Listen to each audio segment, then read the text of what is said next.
ಪ್ರಸುಪ್ತಾಂ ಸಂಜೀವಯತ್ಯಖಿಲಶಕ್ತಿಧರಸ್ವಧಾಮ್ನಾ ಅನ್ಯಾಂಶ್ಚ ಹಸ್ತಚರಣಶ್ರವಣತ್ವಗಾದೀನ್ ಪ್ರಾಣಾನ್ನಮೋ ಭಗವತೆ ಪುರುಷಾಯ ತುಭ್ಯಂ.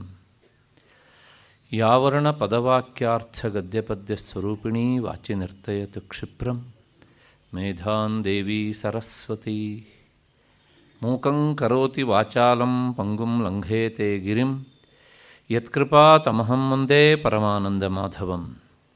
ನಾರಾಯಣಃ ಪರೋ ವ್ಯಕ್ತಾದಂಡಮವ್ಯಕ್ತಸಂಭವಂ ಅಂಡಸ್ಯಾಂತಸ್ತ್ವಿಮೇ ಲೋಕಾಃ ಸಪ್ತದ್ವೀಪಾ ಚ ಮೇದಿನಿ. ಶ್ರುತಿಸ್ಮೃತಿಪುರಾಣಾನಾಂ ಆಲಯಂ ಕರುಣಾಲಯಂ ನಮಾಮಿ ಭಗವತ್ಪಾದಂ ಶಂಕರಂ ಲೋಕಶಂಕರಂ. ನಮಸ್ತಸ್ಮೈ ಭಗವತೆ ಶಂಕರಾಚಾರ್ಯರೂಪಿಣೆ ಯೇನ ವೇದಾಂತ ವಿದ್ಯೇಯಂ ಉದ್ಧೃತಾ ವೇದಸಾಗರಾತ್. ನನ್ನ ಭಗವದ್ಗೀತಾ ಬಂಧುಗಳೇ ಮತ್ತು ಪ್ರಾಯೋಜಕರೇ, ಎಲ್ಲ ಹಿರಿಯರೇ, ನಿನ್ನೆ ದಿವಸ ನಾನು ಉಪನ್ಯಾಸವನ್ನು ಮುಗಿಸಿ ಹೊರಡುವಾಗ ಒಬ್ಬರು ಹಿರಿಯರು ಒಂದು ಪ್ರಶ್ನೆ ಕೇಳಿದರು. ಈ 3ನೇ ಶ್ಲೋಕದಲ್ಲಿ ಬಂದಿದೆಯಲ್ಲ, ಆರು ವೃಕ್ಷೋ ಮುನೇರ್ ಯೋಗಂ ಕರ್ಮ ಕಾರಣಮುಚ್ಯತೆ ಯೋಗಾರೂಢಸ್ಯ ತಸ್ಯೈವ ಶಮಃ ಕಾರಣಮುಚ್ಯತೆ ಅಂತ. ಆ ಶಮಃ ಎನ್ನುವಂತಹ ಶಬ್ದಕ್ಕೆ ನೇರವಾಗಿ ಒಂದು ಅರ್ಥ ಬೇಕಿತ್ತು ಎನ್ನುವ ಅಭಿಪ್ರಾಯದ ಹಿನ್ನೆಲೆಯಲ್ಲಿ ಕೇಳಿದರು. ನಾನು ಉಪನ್ಯಾಸ ಮಧ್ಯೆಯಲ್ಲಿ ಸ್ವಲ್ಪ ಅದನ್ನು ವೇಗಾಗಿ ಹೇಳ್ಕೊಂಡು ಹೋಗಿದ್ದೆ. ಶಮಃ ಅನ್ನೋದಕ್ಕೆ ಅರ್ಥ, ಶಮ ಅಂದರೆ ಉಪಶಮ ಅಂತ. ಉಪಶಮ ಅಂದರೆ ಆತ್ಯಂತಿಕವಾದಂತಹ ಶಾಂತಿ. ಅದು ಯಾವಾಗ ಸಿಗ್ತದೆ ಅಂದರೆ ಸರ್ವ ಕರ್ಮಗಳನ್ನು ತ್ಯಾಗ ಮಾಡಿದಾಗಲೇ ಸಿಗ್ತದೆ ಅಂತ. ಹಾಗಾಗಿ ಆಚಾರ್ಯರು ನೇರವಾಗಿ ತಮ್ಮ ಭಾಷ್ಯದಲ್ಲಿ ಅದನ್ನು ಸರ್ವಕರ್ಮಭ್ಯ ನಿವೃತ್ತಿ ಶಮಃ ಅಂತ ವಿವರಣೆ ಕೊಡ್ತಾರೆ. ಅಂದರೆ ಮನಸ್ಸು ಶುದ್ಧ ಆಗುವವರೆಗೆ ಕರ್ಮವನ್ನು ಮಾಡಬೇಕು. ಮನಸ್ಸು ಶುದ್ಧ ಆದ ಬಳಿಕ ಕರ್ಮದಿಂದ ನಿವೃತ್ತನಾಗಬೇಕು. ಹಾಗೆ ಕರ್ಮದಿಂದ ನಿವೃತ್ತನಾಗುವ ಸ್ಥಿತಿಯೇ ಶಮ ಅಂತ. ಯಾಕೆ ಅಂದರೆ ಎಷ್ಟೆಷ್ಟು ಕರ್ಮವನ್ನು ಮಾಡೋದಕ್ಕೆ ಹೊರಮುಖವಾಗಿ ಪ್ರವೃತ್ತನಾಗ್ತಾನೋ ಅಷ್ಟಷ್ಟು ಆತ ಬಹಿರ್ಮುಖ ವ್ಯಾಪಾರದಲ್ಲಿ ತೊಡಗ್ತಾನೆ. ಹಾಗಾಗಿ ಈ ಚಿತ್ತ ಶುದ್ಧ ಆದ ಬಳಿಕ ಕರ್ಮವನ್ನು ಬಿಡಬೇಕು, ಶಮವನ್ನು ಹಿಡಿಬೇಕು. ಅಂದರೆ ಕರ್ಮದಿಂದ ನಿವೃತ್ತನಾಗಬೇಕು ಎನ್ನುವಂಥದ್ದು ಈ ಮಾತಿನ ಅರ್ಥ. ಇಷ್ಟು ಹಿನ್ನೆಲೆಯಲ್ಲಿ ಈ ಶ್ಲೋಕ ಬರುವುದಕ್ಕೆ ಒಂದು ಕಾರಣ ಇದೆ. ಹಿಂದೆ 3ನೇ ಅಧ್ಯಾಯದಲ್ಲಿ, 4ನೇ ಅಧ್ಯಾಯದಲ್ಲಿ, 5ನೇ ಅಧ್ಯಾಯದಲ್ಲಿ, ಈ 3 ಅಧ್ಯಾಯಗಳಲ್ಲಿ ಗೀತಾಚಾರ್ಯ ಕರ್ಮದ ಬಗ್ಗೆ ಹೇಳ್ತಾ ಬಂದಿದ್ದಾನೆ. ಹಾಗೆ ಹೇಳ್ತಾ ಹೇಳ್ತಾ ಆತ ಹೇಳಿದ, ತಯೋಸ್ತು ಕರ್ಮ ಸನ್ಯಾಸಾತ್ ಕರ್ಮಯೋಗೋ ವಿಶಿಷ್ಯತೆ. ಕರ್ಮ ತ್ಯಾಗ ಮಾಡುವುದಕ್ಕಿಂತ ಕರ್ಮವನ್ನು ಮಾಡುವುದೇ ಶ್ರೇಯಸ್ಸು, ಅದೇ ಹೆಚ್ಚು ಒಳಿತು ಅಂತ ಹೇಳಿದ. ಈ ಮಾತಿನಿಂದ ಏನು ಗೊತ್ತಾಗುತ್ತೆ ಅಂದರೆ ನಾವು ಕರ್ಮವನ್ನು ಬಿಡಬಾರದು, ಕರ್ಮವನ್ನು ಮಾಡಲೇಬೇಕು ಎನ್ನುವಂಥ ಅರ್ಥ ಬರ್ತದೆ. ಇದು ಅರ್ಜುನನ ಮನಸ್ಸಿನಲ್ಲಿ ಕುಳಿತಿತ್ತು. ಆ ಹಿನ್ನೆಲೆಯಲ್ಲಿ ಆತ ಒಂದು ಪ್ರಶ್ನೆ ಕೇಳ್ತಾನೆ. ಏನು ಅಂದರೆ, ಕೃಷ್ಣ, ಕರ್ಮವೇ ಶ್ರೇಷ್ಠ ಅಂತ ನೀನು ಹೊಗಳ್ತಾ ಬಂದಿದ್ದೀಯೇ, ಹೀಗೆ ಶ್ರೇಷ್ಠ ಅಂತ ಆದಮೇಲೆ ಕರ್ಮವನ್ನೇ ಜೀವನದುದ್ದಕ್ಕೂ ಮಾಡಿದರೆ ತಪ್ಪೇನು? ಶ್ರೇಷ್ಠವಾದದ್ದನ್ನೇ ಜೀವನದುದ್ದಕ್ಕೂ ಮಾಡೋದು ಒಳ್ಳೆಯದಲ್ವಾ? ಸಾಲದ್ದಕ್ಕೆ ಶ್ರುತಿಯೂ ಸಹ ಹೇಳುತ್ತೆ, ಯಾವಜ್ಜೀವಂ ಅಗ್ನಿಹೋತ್ರಂಜುಹುಯಾತ್ ಅಂತ. ಅಲ್ಲಿಗೆ ಶ್ರುತಿಯೂ ಹೇಳಿದ ಹಾಗಾಯಿತು, ಸ್ಮೃತಿಯೂ ಹೇಳಿದ ಹಾಗಾಯಿತು. ಹಾಗಾಗಿ ನಾವು ಯಾಕೆ ಕರ್ಮವನ್ನು ಬಿಡಬೇಕು? ಮಾಡೇ ಬಿಡೋಣ, ಜೀವನದುದ್ದಕ್ಕೂ ಮಾಡೋಣ ಎನ್ನುವಂತಹ ಹಿನ್ನೆಲೆಯಲ್ಲಿ ಈ ಭಾವನೆಯನ್ನು ಮನಸ್ಸಿನಲ್ಲಿಟ್ಕೊಂಡು ಅರ್ಜುನ ಪ್ರಶ್ನೆ ಕೇಳ್ತಾನೆ. ಹಾಗಿದ್ದರೆ ನಾವು ಕರ್ಮವನ್ನು ಮಾಡುವುದೇ ಸರಿಯಲ್ವಾ? ಅದನ್ನು ಯಾಕೆ ಬಿಡಬೇಕು ಅಂತ ಹೀಗೆ ಅರ್ಜುನ ಕೇಳಿದಾಗ ಕೃಷ್ಣ ಹೇಳ್ತಾನೆ, ಜೀವನದುದ್ದಕ್ಕೂ ಕರ್ಮವನ್ನು ಮಾಡಬೇಕಾದದ್ದು ಇಲ್ಲಪ್ಪ, ಅದಕ್ಕೊಂದು ಸೀಮಾ, ಗಡಿ ಅನ್ನೋದು ಉಂಟು. ಆ ಗಡಿಯನ್ನು ಸೂಚಿಸೋದಕ್ಕೋಸ್ಕರ, ಎಲ್ಲಿಯವರೆಗೆ ಕರ್ಮವನ್ನು ಮಾಡಬೇಕು ಅಂತ ತಿಳಿಸೋದಕ್ಕೋಸ್ಕರ ಈ 3ನೆಯ ಶ್ಲೋಕ ಹೊರಟಿದೆ. ಆರು ವೃಕ್ಷೋಹೋ ಮುನೇರ್ಯೋಗಂ ಕರ್ಮಕಾರಣ ಮುಚ್ಚತೆ ಅಂತ. ಪ್ರಾಯಶಃ ಅಭಿಪ್ರಾಯ ಸ್ಪಷ್ಟ ಆಯಿತು ಅಂತ ಅಂದುಕೊಂಡಿದ್ದೇನೆ. ಈ ಶ್ಲೋಕವನ್ನು ಕೇಳಿ ಆದ ಮೇಲೆ ಮತ್ತೆ ಅರ್ಜುನ ಇನ್ನೊಂದು ಸಂಶಯವನ್ನು ಎತ್ತಿದ. ಈ ಸಂಶಯವೇ 4ನೆಯ ಶ್ಲೋಕ ಹೊರಬೀಳುವುದಕ್ಕೆ ಕಾರಣ. ಏನು ಅಂದರೆ, 3ನೇ ಶ್ಲೋಕದಲ್ಲಿ ಹೇಳಿದೆ ಮನಸ್ಸು ಶುದ್ಧ ಆಗುವವರೆಗೆ ಕರ್ಮ ಮಾಡಬೇಕು. ಮನಸ್ಸು ಶುದ್ಧವಾದ ಮೇಲೆ ಧ್ಯಾನಯೋಗದಲ್ಲಿ ಸ್ಥಿರವಾಗುವುದು ಅಭ್ಯಸ್ತವಾದ ಮೇಲೆ ಆತ ಕರ್ಮವನ್ನು ಬಿಡಬೇಕು. ನಿನ್ನೆ ದಿವಸ ನಾವು ಇದನ್ನು ನೋಡಿದ್ದೇವೆ. ಹೀಗೆ ಆದಾಗ ಈ ಯೋಗಾರೂಢನಾದವನು, ಅಂದರೆ ಧ್ಯಾನಯೋಗದಲ್ಲಿ ಸ್ಥಿರನಾದವನು, ಆತ ಕರ್ಮತ್ಯಾಗವನ್ನು ಮಾಡ್ತಾನೆ ಅಂತಾದರೆ ಅವನಿಗೆ ಅಂತಹ ಸ್ಥಿತಿ, ಅಂದರೆ ಕರ್ಮವನ್ನು ಬಿಡುವಂತಹ ಸ್ಥಿತಿ ಬಂದಿದೆ ಅಂತ ನಮಗೆ ಗೊತ್ತಾಗೋದು ಹೇಗೆ? ಮತ್ತು ಆ ಯೋಗಾರೂಢನಾದವನ ಲಕ್ಷಣ ಏನು? ಇದು 2 ಪ್ರಶ್ನೆ. ಈ 2 ಸಂಶಯಗಳಿಗೆ ನೀನು ಉತ್ತರವನ್ನು ಹೇಳಬೇಕು ಅಂತ ಹೇಳಿದಾಗ ಕೃಷ್ಣ ಈ ಮುಂದಿನ ಶ್ಲೋಕಗಳನ್ನು ಹೇಳ್ತಾನೆ. ಇಲ್ಲಿ ಈ 4ನೆಯ ಶ್ಲೋಕದಲ್ಲಿ ಆ ಯೋಗಾರೂಢನಾದವನ, ಅಂದರೆ ಕರ್ಮವನ್ನು ಬಿಟ್ಟು ಧ್ಯಾನದಲ್ಲಿ ಸ್ಥಿರನಾದವನ ಲಕ್ಷಣಗಳನ್ನು ಹೇಳ್ತಾನೆ. ಆತ ಈ ಸ್ಥಿತಿಗೆ ಒಳಪಟ್ಟಿದ್ದರೆ ಅವನು ಯೋಗಾರೂಢ ಅಂತ ನಾವು ತಿಳ್ಕೊಳ್ಬಹುದು ಅಂತ. ಏಕೆಂದರೆ ನಮಗೆ ಗೊತ್ತಾಗೋದೇನು ಅಂದರೆ, ಹೊರಗಿನಿಂದ ಒಂದು ಲಕ್ಷಣವನ್ನು ಹೇಳಿದಾಗ ಮಾತ್ರ ಅವನು ಈ ಸ್ಥಿತಿಯಲ್ಲಿದ್ದಾನೆ, ಅವನು ಹೀಗೆ ಅಂತ ಗೊತ್ತಾಗುತ್ತೆ. ಬಾಹ್ಯ ಲಕ್ಷಣ ನಮಗೆ ಏನೂ ಗೊತ್ತಾಗದಾಗಿದ್ದರೆ ಅವನು ಯೋಗಾರೂಢನೋ ಅಥವಾ ಇನ್ನೂ ಕರ್ಮಾರೂಢನೋ ಎನ್ನುವಂಥ ಗೊಂದಲವೇ ನಮಗಿರ್ತದೆ, ಅವನಿಗಿರೋದಿಲ್ಲ. ಹಾಗಾಗಿ ನಮ್ಮಂಥವ್ರಿಗೆ ಗೊತ್ತಾಗಲಿ ಅಂಥೇಳಿ ಗೀತಾಚಾರ್ಯ ಆ ಯೋಗಾರೂಢನಾದವನ ಲಕ್ಷಣವನ್ನು ಈ 4ನೆಯ ಶ್ಲೋಕದಿಂದ ಆರಂಭಿಸಿ ಹೇಳ್ತಾನೆ. ಏನು ಅಂದರೆ, ಯದಾ ಹಿ ನೇಂದ್ರಿಯಾರ್ಥೇಷು ನ ಕರ್ಮ ಸ್ವನುಸಜ್ಜತೆ ಸರ್ವಸಂಕಲ್ಪ ಸನ್ಯಾಸಿ ಯೋಗಾರೂಢ ತದಾ ಉಚ್ಯತೆ. ಅಂದರೆ ಹೀಗೆ ಧ್ಯಾನಯೋಗದಲ್ಲಿ ಸ್ಥಿರನಾಗಿ ನಿಂತು ಒಂದು ಕಡೆಗೆ ಸ್ಥಿರವಾಗಿ ನಿಲ್ಲಲು ಬಯಸತಕ್ಕಂತಹ ಯೋಗಿ ಇಂದ್ರಿಯಾರ್ಥಗಳನ್ನು ಅಂದರೆ ಇಂದ್ರಿಯಗಳ ಅರ್ಥ ಅಂದರೆ ಶಬ್ದ, ಸ್ಪರ್ಶ, ರೂಪ, ರಸ, ಗಂಧ, ಈ ಶಬ್ದಾದಿ ವಿಷಯಗಳಲ್ಲಿ ಮತ್ತು ನಿತ್ಯ ನೈಮಿತ್ತಿಕಾದ ಆದಿ ಕರ್ಮಗಳಲ್ಲಿಯೂ ಸಹ ಆಸಕ್ತಿಯನ್ನು ಸಂಪೂರ್ಣವಾಗಿ ತ್ವರಿತಾನೆ. ಆಗ ಸರ್ವ ಸಂಕಲ್ಪ ಸನ್ಯಾಸಿಯಾದಂಥ ಆತನನ್ನು ಯೋಗಾರೂಢ ಅಂತ ತಿಳಿದುಕೊಳ್ಳಬಹುದು. ಅಂದರೆ ಯೋಗಾರೂಢನಾದವನ ಮುಖ್ಯವಾದ ಲಕ್ಷಣ ಎಷ್ಟು ಅಂದರೆ 3. ಯಾವ್ಯಾವುದು ಅಂದರೆ, ಇಂದ್ರಿಯಾರ್ಥಗಳಲ್ಲಿ ಆತ ಪ್ರವರ್ತನ ಆಗುವುದಿಲ್ಲ, 1. ಅದಾದ ಮೇಲೆ ಯಾವುದೇ ಕರ್ಮದಲ್ಲೂ ಸಹ ಆತ ಪ್ರವರ್ತನ ಆಗುವುದಿಲ್ಲ, 2. 3ನೇದು ಸರ್ವ ಸಂಕಲ್ಪಗಳನ್ನು ಸಹ ಆತ ವರ್ಜಿಸಿರ್ತಾನೆ. ಈ 3 ಯಾವನಲ್ಲಿ ಇದೆಯೋ ಅವನು ಯೋಗಾರೂಢ ಅಂತ ತಿಳಿದುಕೊಳ್ಳಬಹುದು. ಇದು ಈ ಶ್ಲೋಕದ ಅಭಿಪ್ರಾಯ. ಇಷ್ಟು ಆದ ಮೇಲೆ ಈಗ ನಮಗಿಲ್ಲೊಂದು ಸಂಶಯ ಬರ್ತದೆ. ಏನು ಸಂಶಯ ಅಂದರೆ, ಈ ಶ್ಲೋಕದ ನೋಡಿ, ಇಂದ್ರಿಯಾರ್ಥೇಷು ಅಂದರೆ ಇಂದ್ರಿಯಾರ್ಥಗಳು, ಅಂದರೆ ಇಂದ್ರಿಯಗಳನ್ನು ತೃಪ್ತಿಪಡಿಸುವಂಥ ವಸ್ತುಗಳು, ಶಬ್ದ, ಸ್ಪರ್ಶ, ರೂಪ, ರಸ, ಗಂಧ 5 ನಾನು ಇದನ್ನು ಹೇಳಿದೆ. ಅದರಲ್ಲಿ ಇನ್ನೊಂದು ಶಬ್ದ ಉಂಟು, ಕರ್ಮಸು ಅಂತ ಬಹುವಚನ ಇಟ್ಟಿದ್ದಾನೆ ಗೀತಾಚಾರ್ಯ ಹೇಳಬೇಕಿದ್ರೆ. ಕರ್ಮದಲ್ಲಿ ಅಂತ ಏಕವಚನ ಹೇಳ್ಬೋದಿತ್ತು, ಆದರೆ ಯಾಕೆ ಕರ್ಮಸು ಅಂತ ಬಹುವಚನ ಹೇಳಿದ ಅಂದರೆ, ಶಾಸ್ತ್ರದಲ್ಲಿ ನಮಗೆ ಕಂಡುಬರುವಂತಹ ಕರ್ಮಗಳು ಪ್ರಧಾನವಾಗಿ 4. ಯಾವ್ಯಾವುದು ಅಂದರೆ, ಒಂದು ನಿತ್ಯ ಕರ್ಮ, ಇನ್ನೊಂದು ನೈಮಿತ್ತಿಕ ಕರ್ಮ, ಮತ್ತು ಕಾಮ್ಯಕರ್ಮ, ಮತ್ತು ಇನ್ನೊಂದು ಪ್ರತಿಷಿದ್ಧವಾದ ಮಾಡಬಾರದ ಕರ್ಮ. ಈ 4. ಇದನ್ನು ಕೇಳಿದಾಗ ನಿಮಗೊಂದು ಸಂಶಯ ಬರ್ತದೆ, ಹಾಗಿದ್ರೆ ಸಾಮಾಜಿಕವಾಗಿ ಮಾಡುವಂತಹ ಕರ್ಮಗಳೆಲ್ಲ ಕರ್ಮಗಳಲ್ವಾ ಅಂತ.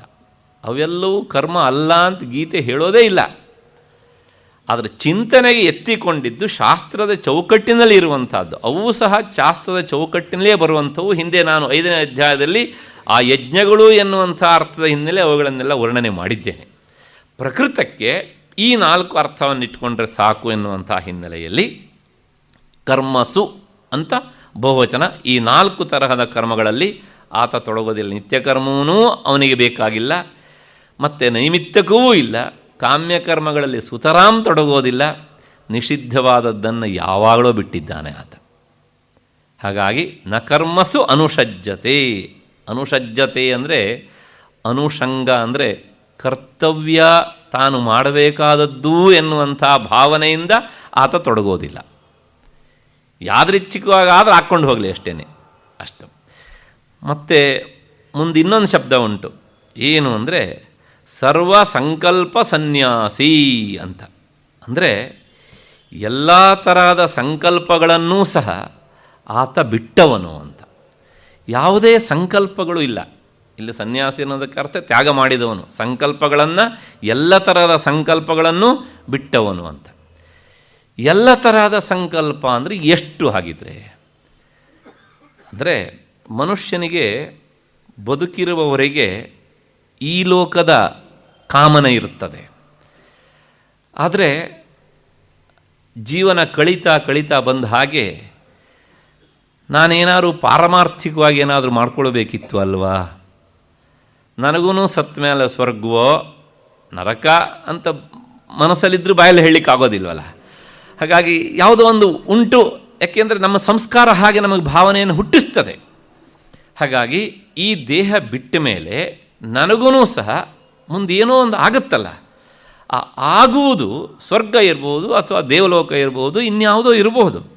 ಆದ್ದರಿಂದ ಒಟ್ಟಾರೆ ಈ ಪರಲೋಕದ ಬಯಕೆಗಳು, ಇಹಲೋಕದ ಬಯಕೆ ಮತ್ತು ಪರಲೋಕದ ಬಯಕೆ ಎಲ್ಲರಿಗೂ ಸಹ ಸಾಮಾನ್ಯವಾಗಿ ಇದ್ದೇ ಇರ್ತವೆ. ಪರಲೋಕಕ್ಕೆ ಹೋಗುವಂಥ ಕರ್ಮಗಳನ್ನು ಮಾಡದೇ ಇದ್ದವನಿಗೂ ಆ ಬಯಕೆ ಇರ್ತದೆ ಅಲ್ವಾ. ಹಾಗೆ ಈ ಎರಡನ್ನೂ ಬಿಟ್ಟಿರ್ತಾನೆ ಅವನು. ಸರ್ವಸಂಕಲ್ಪ ಸನ್ಯಾಸಿ. ಇಹಲೋಕದ ಬಯಕೆಯೂ ಇಲ್ಲ ಅವನಿಗೆ, ಪರಲೋಕದ ಬಯಕೆಯೂ ಸಹ ಇಲ್ಲ. ಈ ಸರ್ವ ಸಂಕಲ್ಪಗಳನ್ನು ಬಿಟ್ಟವನು ಅಂತ ಹೇಳಿದ್ರಿಂದಲೇ ಅವನು ಎಲ್ಲ ಕಾಮನೆಗಳನ್ನೂ ಬಿಟ್ಟವನು ಅಂತ ಅರ್ಥ ಆಗ್ತದೆ. ಯಾಕೆ ಅಂದರೆ ಈ ಸಂಕಲ್ಪದಿಂದಲೇ ಕಾಮನೆಗಳು ಹುಟ್ಟುವವು. ಸಂಕಲ್ಪದ ಮಕ್ಕಳೇ ಕಾಮನೆಗಳು, ಅಥವಾ ಕಾಮನೆಗಳ ಅಪ್ಪನೇ ಸಂಕಲ್ಪ. ಹಾಗಾಗಿ ಸಂಕಲ್ಪವೇ ಇಲ್ಲ ಅಂತ ಆದಮೇಲೆ ಮತ್ತು ಪುನಃ ಮಕ್ಕಳ ಸ್ಥಾನದಲ್ಲಿರುವಂಥ ಕಾಮನೆಗಳು ಇಲ್ಲವೇ ಇಲ್ಲ. ಅವನಿಗೆ ಯಾವುದೇ ಕಾಮನೆಗಳು ಸಹ ಇರುವುದಿಲ್ಲ. ಇದಕ್ಕೆ ಸ್ಮೃತಿ ವಾಕ್ಯವನ್ನು ಆಚಾರ್ಯ ಶಂಕರರು ಅವರ ಭಾಷೆಯಲ್ಲಿ ಉದಾಹರಣೆಯಾಗಿ ಕೊಡ್ತಾರೆ. ಸಂಕಲ್ಪ ಮೂಲ ಕಾಮೋ ವೈ. ಈ ಕಾಮನೆ ಎನ್ನುವಂಥದ್ದು ಹುಟ್ಟುವುದೇ ಸಂಕಲ್ಪ ಮೂಲದಿಂದ ಅಂತ. ಮತ್ತು ಯಜ್ಞಾ ಸಂಕಲ್ಪ ಸಂಭವ. ನಾವು ಯಾವುದೇ ಕೆಲಸ ಮಾಡಲಿ, ಆ ಯಾವುದೇ ಕೆಲಸ ಮಾಡಬೇಕಿದ್ರೂ ಸಹ ಅದರ ಹಿಂದೆ ಒಂದು ಸಂಕಲ್ಪ ಇರ್ತದೆ. ಏನು, ಆ ಕೆಲಸ ಮಾಡಬೇಕು ಅಂತ ಸಂಕಲ್ಪ ಮಾಡಿದ್ದೀರಂತೆ ಅಂತ. ಆ ಸಂಕಲ್ಪ ಅಂದರೆ ನಾನು ಇದನ್ನು ಮಾಡಬೇಕು ಅಂತ ಮಾನಸಿಕವಾದ ನಿರ್ಧಾರ. ಅದು ಪ್ರಕಟ ಆಗಬೇಕು ಅಂತ ಆದರೆ ಮತ್ತೆ ಪುನಃ ಪುರೋಹಿತರನ್ನು ಕರೆದು ಅದಕ್ಕೆ ಶಾಸ್ತ್ರೀಯ ಪರಿಭಾಷೆಯಲ್ಲಿ ನಮ್ಮ ಅನಿಸಿಕೆಯನ್ನು ವ್ಯಕ್ತಪಡಿಸುವಂತಹದ್ದು.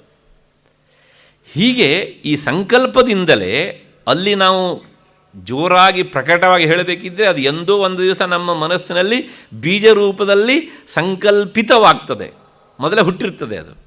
ಹಾಗೆ ಎಂದೋ ಹುಟ್ಟಿದ್ದಕ್ಕೆ ನಾವು ಒಂದು ದಿವಸ ಹೊರಗಿನ ಉಡುಗೆ ತೊಡುಗೆ ಹಾಕಿ ಪ್ರಕಟಪಡಿಸ್ತೇವೆ ಅಷ್ಟೇ. ಇಷ್ಟು ಆದ ಮೇಲೆ ಈ ಸಂಕಲ್ಪ ಎಲ್ಲದಕ್ಕೂ ಮೂಲ ಅಂತಾಯಿತು. ಹಾಗಾಗಿ ಮಹಾಭಾರತದ ಮೋಕ್ಷಧರ್ಮ ಪರ್ವದಲ್ಲಿ ವೇದವ್ಯಾಸರು ಒಂದು ಮಾತು ಹೇಳ್ತಾರೆ. ಏನು ಅಂದರೆ, ಕಾಮ ಜಾನಾಮಿ ತೇ ಮೂಲಂ. ಹೇ ಕಾಮ, ನನಗೆ ನಿನ್ನ ಸ್ವರೂಪ ಗೊತ್ತು. ನೀನಷ್ಟೇ ಅಲ್ಲ, ನಿನ್ನ ಅಪ್ಪನೂ ಗೊತ್ತು ನನಗೆ. ನಿನ್ನ ಅಪ್ಪ ಅಂದರೆ ಗೊತ್ತಾಯ್ತಲ್ಲ, ಸಂಕಲ್ಪ. ಕಾಮ ಜಾನಾಮಿ ತೇ ಮೂಲಂ ಸಂಕಲ್ಪಾತ್ ಕಿಲ ಜಾಯಸೆ. ನಿಮ್ಮ ಅಪ್ಪನ ಹೆಸರು ಸಂಕಲ್ಪ ಅಂತಲ್ವಾ, ಅಲ್ಲಿಂದನೇ ಹುಟ್ಟಿದವನು ನೀನು. ಹಾಗಾಗಿ ನೀ ನನಗೇನಾದ್ರು ಕೆಡಕು ಮಾಡೋಕ್ಕೆ ಬಂದರೆ ನಿನ್ನ ಅಪ್ಪನಿಂದನೇ ನಾನು ಸರಿ ಮಾಡಿಬಿಡ್ತೇನೆ ಎನ್ನುವಂಥ ಅರ್ಥದ ಹಿನ್ನೆಲೆಯಲ್ಲಿ ನತ್ವಾಂ ಸಂಕಲ್ಪಯಿಷ್ಯಾಮಿ, ನಿನ್ನ ಅಪ್ಪನೇ ಈ ಲೋಕದಲ್ಲಿ ಇಲ್ಲದೇ ಇದ್ದಾಗ ನಾನು ಮಾಡಿಬಿಡ್ತೇನೆ, ಮತ್ತು ನಾನು ನಿನಗೆಲ್ಲಿಂದ ಅಸ್ತಿತ್ವ ಆಗ? ಅದರಿಂದ ತೇನಮೇನ ಭವಿಷ್ಯತಿ, ಅದರಿಂದ ನೀನು ನನ್ನ ತಂಟೆಗೆ ಬರೋದಿಲ್ಲ. ಗೊತ್ತಾಯ್ತಲ್ಲ? ಕಾಮ ನಮ್ಮನ್ನು ಮುಟ್ಟಬಾರದು ಅಂತಾದರೆ ಕಾಮಕ್ಕಿಂತ ಪೂರ್ವದಲ್ಲಿರುವಂಥ ಸಂಕಲ್ಪವೇ ಬರದೇ ಇರುವಾಗ ಮಾಡಿಕೊಳ್ಬೇಕು. ಯಾವಾಗ ಸಂಕಲ್ಪವೇ ಇರೋದಿಲ್ಲೋ ಆಗ ಕಾಮ ಹುಟ್ಟುವಂಥ ಸಂಭವವೇ ಇಲ್ಲ ಅಂತ. ಈ ಮಾತನ್ನು ಶ್ರುತಿಯೂ ಸಹ ಸಮರ್ಥನೆ ಮಾಡ್ತದೆ. ಯಾಕಿಷ್ಟೆಲ್ಲ ವಿವರಣೆ ಕೊಡ್ತಾರೆ ಅಂದರೆ, ಮನುಷ್ಯನ ಸರ್ವ ಅನರ್ಥಗಳಿಗೂ ಸಹ ಕಾಮವೇ ಕಾರಣ. ಆ ಕಾಮಕ್ಕೆ ಯಾವುದು ಕಾರಣ? ಸಂಕಲ್ಪ ಕಾರಣ. ಆ ಸಂಕಲ್ಪವನ್ನು ಹೇಗೆ ನಿಗ್ರಹಿಸಬೇಕು ಅಂತ. ಸ ಯಥಾ ಕಾಮೋ ಭವತಿ, ಉಪನಿಷತ್ತು ಹೇಳುತ್ತೆ ಈ ಮಾತನ್ನು, ಬೃಹದಾರಣ್ಯಕ ಉಪನಿಷತ್ತು. ಸ ಯಥಾ ಕಾಮೋ ಭವತಿ ತತ್ಕೃತರ್ಭವತಿ, ಮನುಷ್ಯ ಹೇಗೆ ಕಾಮನೆಯನ್ನು ಮಾಡ್ತಾನೋ ಹಾಗೆ ನಿರ್ಧಾರ ಮಾಡ್ತಾನೆ, ನಿಶ್ಚಯ ಮಾಡ್ತಾನೆ. ಕಾಮನೆಗೆ ತಕ್ಕ ಹಾಗೆ ನಿರ್ಧಾರ. ಸ ಯತ್ಕೃತುರ್ಭವತಿ ತತ್ಕರ್ಮ ಕುರುತೆ, ಮತ್ತು ಯಾವುದನ್ನು ನಿರ್ಧಾರ ಮಾಡ್ಕೊಳ್ತಾನೋ ಅದನ್ನು ಕಾರ್ಯಗತವಾಗಿ ಕೃತಿಯಲ್ಲಿ ಆತ ತಂದು ಇಡ್ತಾನೆ, ಅಂದರೆ ಕರ್ಮ ರೂಪದಲ್ಲಿ ಅದನ್ನು ಮಾಡ್ತಾನೆ. ಅಲ್ಲಿ ಏನು ಹೇಳ್ದಂಗಾಯಿತು? ಮನುಷ್ಯ ಯಾವುದೇ ಕರ್ಮವನ್ನು ಮಾಡುವುದಕ್ಕೆ ಮೂಲ ಕಾಮ, ಕಾಮಕ್ಕೆ ಮೂಲ ಸಂಕಲ್ಪ. ಹಾಗಾಗಿ ಈ ಯೋಗಾರೂಢನಾದವನು ಏನು ಮಾಡ್ತಾನೆ ಕೇಳಿದರೆ, ಕರ್ಮಕ್ಕೆ ಮೂಲವಾದ ಕಾಮವನ್ನು, ಆ ಕಾಮಕ್ಕೆ ಮೂಲವಾದ ಸಂಕಲ್ಪವನ್ನು ಆತ ಸಂಪೂರ್ಣವಾಗಿ ತ್ಯಜಿಸಿ ಇರ್ತಾನೆ. ಅಷ್ಟೇ ಅಲ್ಲ, ಮುಂದುವರೆದು ಹೋಗಿ ಮತ್ತೆ ಮನುಸ್ಮೃತಿ ಒಂದು ಮಾತು ಹೇಳುತ್ತೆ, ಮನುಷ್ಯ ಈ ಪ್ರಪಂಚದಲ್ಲಿ ಏನೆಲ್ಲ ಮಾಡ್ತಾನೋ ಅದೆಲ್ಲವೂ ಸಹ ಕಾಮದ ಚೇಷ್ಟೆ, ಕಾಮನ ಕುಣಿತ ಅಂತ. ಯದ್ಯದ್ಧಿ ಕುರುತೆ ಜಂತು ತತ್ತತ್ ಕಾಮಸ್ಯ ಚೇಷ್ಟಿತಂ. ನೋಡಿ ಎಂಥ ಮಾತು ಹೇಳುತ್ತೆ ಮನುಸ್ಮೃತಿ. ಮನುಸ್ಮೃತಿಯನ್ನು ನಾವು ಹಗುರವಾಗಿ ಕಾಣುವಂತಿಲ್ಲ, ಇಡೀ ಲೋಕದ ಸ್ವಭಾವವನ್ನು ಚಿತ್ರಣ ಮಾಡುವಂಥ ಸಾಲು ಇದು. ಯದ್ಯದ್ಧಿ ಕುರುತೆ ಜಂತು ತತ್ತತ್ ಕಾಮಸ್ಯ ಚೇಷ್ಟಿತಂ. ಬೆಳಗಾತ ಎದ್ದು ನೀವು ಆಫೀಸಿಗೆ ಹೋಗ್ತೀರಿ, ಅದು ನಿಮ್ಮ ಕರ್ಮ. ಆದರೆ ಆ ಕರ್ಮದಿಂದ ಒಂದು ಕಾಮ ಉಂಟು. ಯಾಕೆ? ತಿನ್ನಬೇಕು ಅಂತ ಅಲ್ವಾ?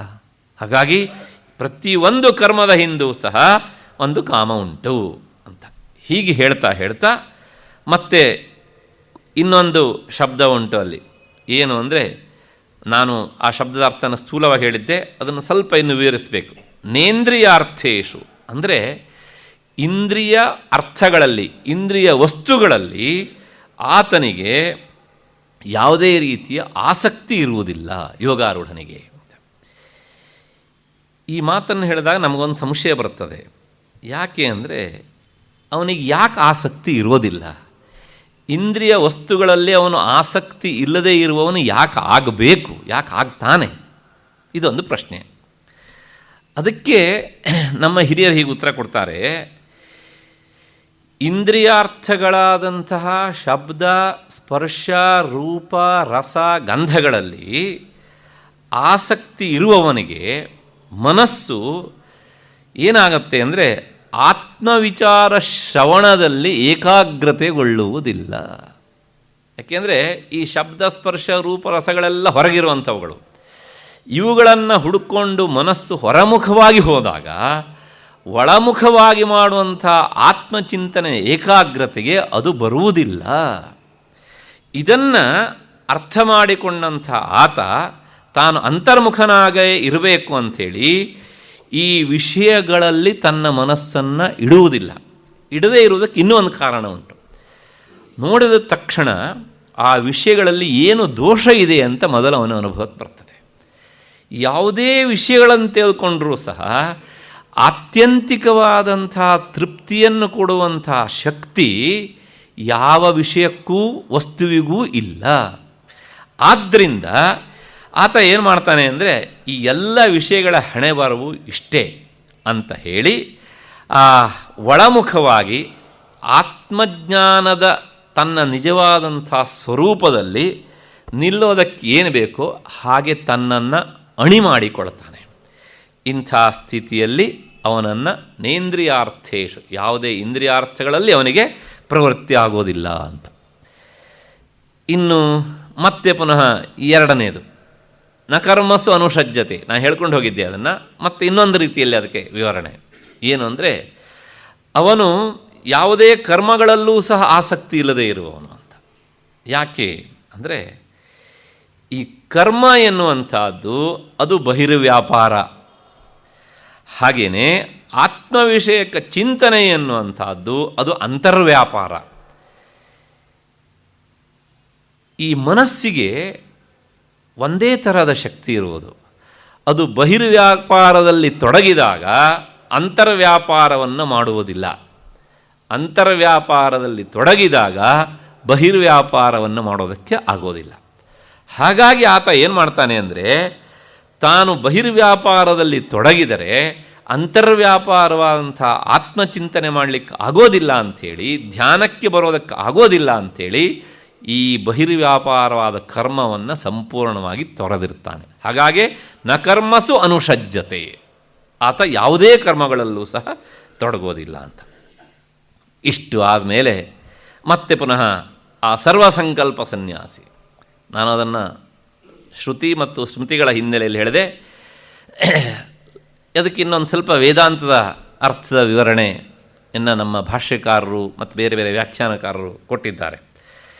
ಇಲ್ಲಿ ಸಂಕಲ್ಪ ಸನ್ಯಾಸಿ ಅಂತ ಹೇಳ್ಬೋದಿತ್ತು, ಸರ್ವಸಂಕಲ್ಪ ಸನ್ಯಾಸಿ ಅಂತ ಯಾಕೆ ಹೇಳಬೇಕು ಅಂದರೆ ಎಲ್ಲ ತರಹದ ಸಂಕಲ್ಪಗಳನ್ನು ಆತ ಬದಿಗೊತ್ತಿದವನು, ಬಿಟ್ಟವನು ಅಂತ. ಶಾಸ್ತ್ರದ ರೀತಿಯಲ್ಲಿ ಕರ್ಮಗಳನ್ನು ಮಾಡುವಾಗ ಬೇರೆ ಬೇರೆ ತರಹದ ಸಂಕಲ್ಪಗಳಿರ್ತವೆ. ಆದರೆ ಆ ಎಲ್ಲ ಸಂಕಲ್ಪಗಳನ್ನು ಒಟ್ಟು ಮಾಡಿದರೆ ಒಟ್ಟು 3 ತರಹದ ಸಂಕಲ್ಪ ಮಾಡಬಹುದು. ಯಾವ್ಯಾವುದು ಅಂದರೆ, ಒಂದು ಮಲಿನ ಸಂಕಲ್ಪ ಅಂದರೆ ಅಶುದ್ಧವಾದಂತಹ ಸಂಕಲ್ಪ, ಇನ್ನೊಂದು ಶುದ್ಧವಾದಂತಹ ಸಂಕಲ್ಪ, ಮತ್ತು ಮೂರನೆಯದು ನಿಸ್ಸಂಕಲ್ಪ ಅಂತ. ಏನು ಇವುಗಳ ವಿವರಣೆ ಅಂದರೆ, ಈ ಮಲಿನ ಸಂಕಲ್ಪ ಅಥವಾ ಅಶುದ್ಧವಾದ ಸಂಕಲ್ಪ ಅದರ ಹೆಸರೇ ಹೇಳುತ್ತೆ. ಏನು ಅಂದರೆ, ಕೆಟ್ಟ ವಸ್ತುವಿನ ಬಗ್ಗೆ ಹೆಚ್ಚೆಚ್ಚು ಯೋಚನೆ ಮಾಡುವಂಥದ್ದು, ಇದು ಮಲಿನ ಸಂಕಲ್ಪ.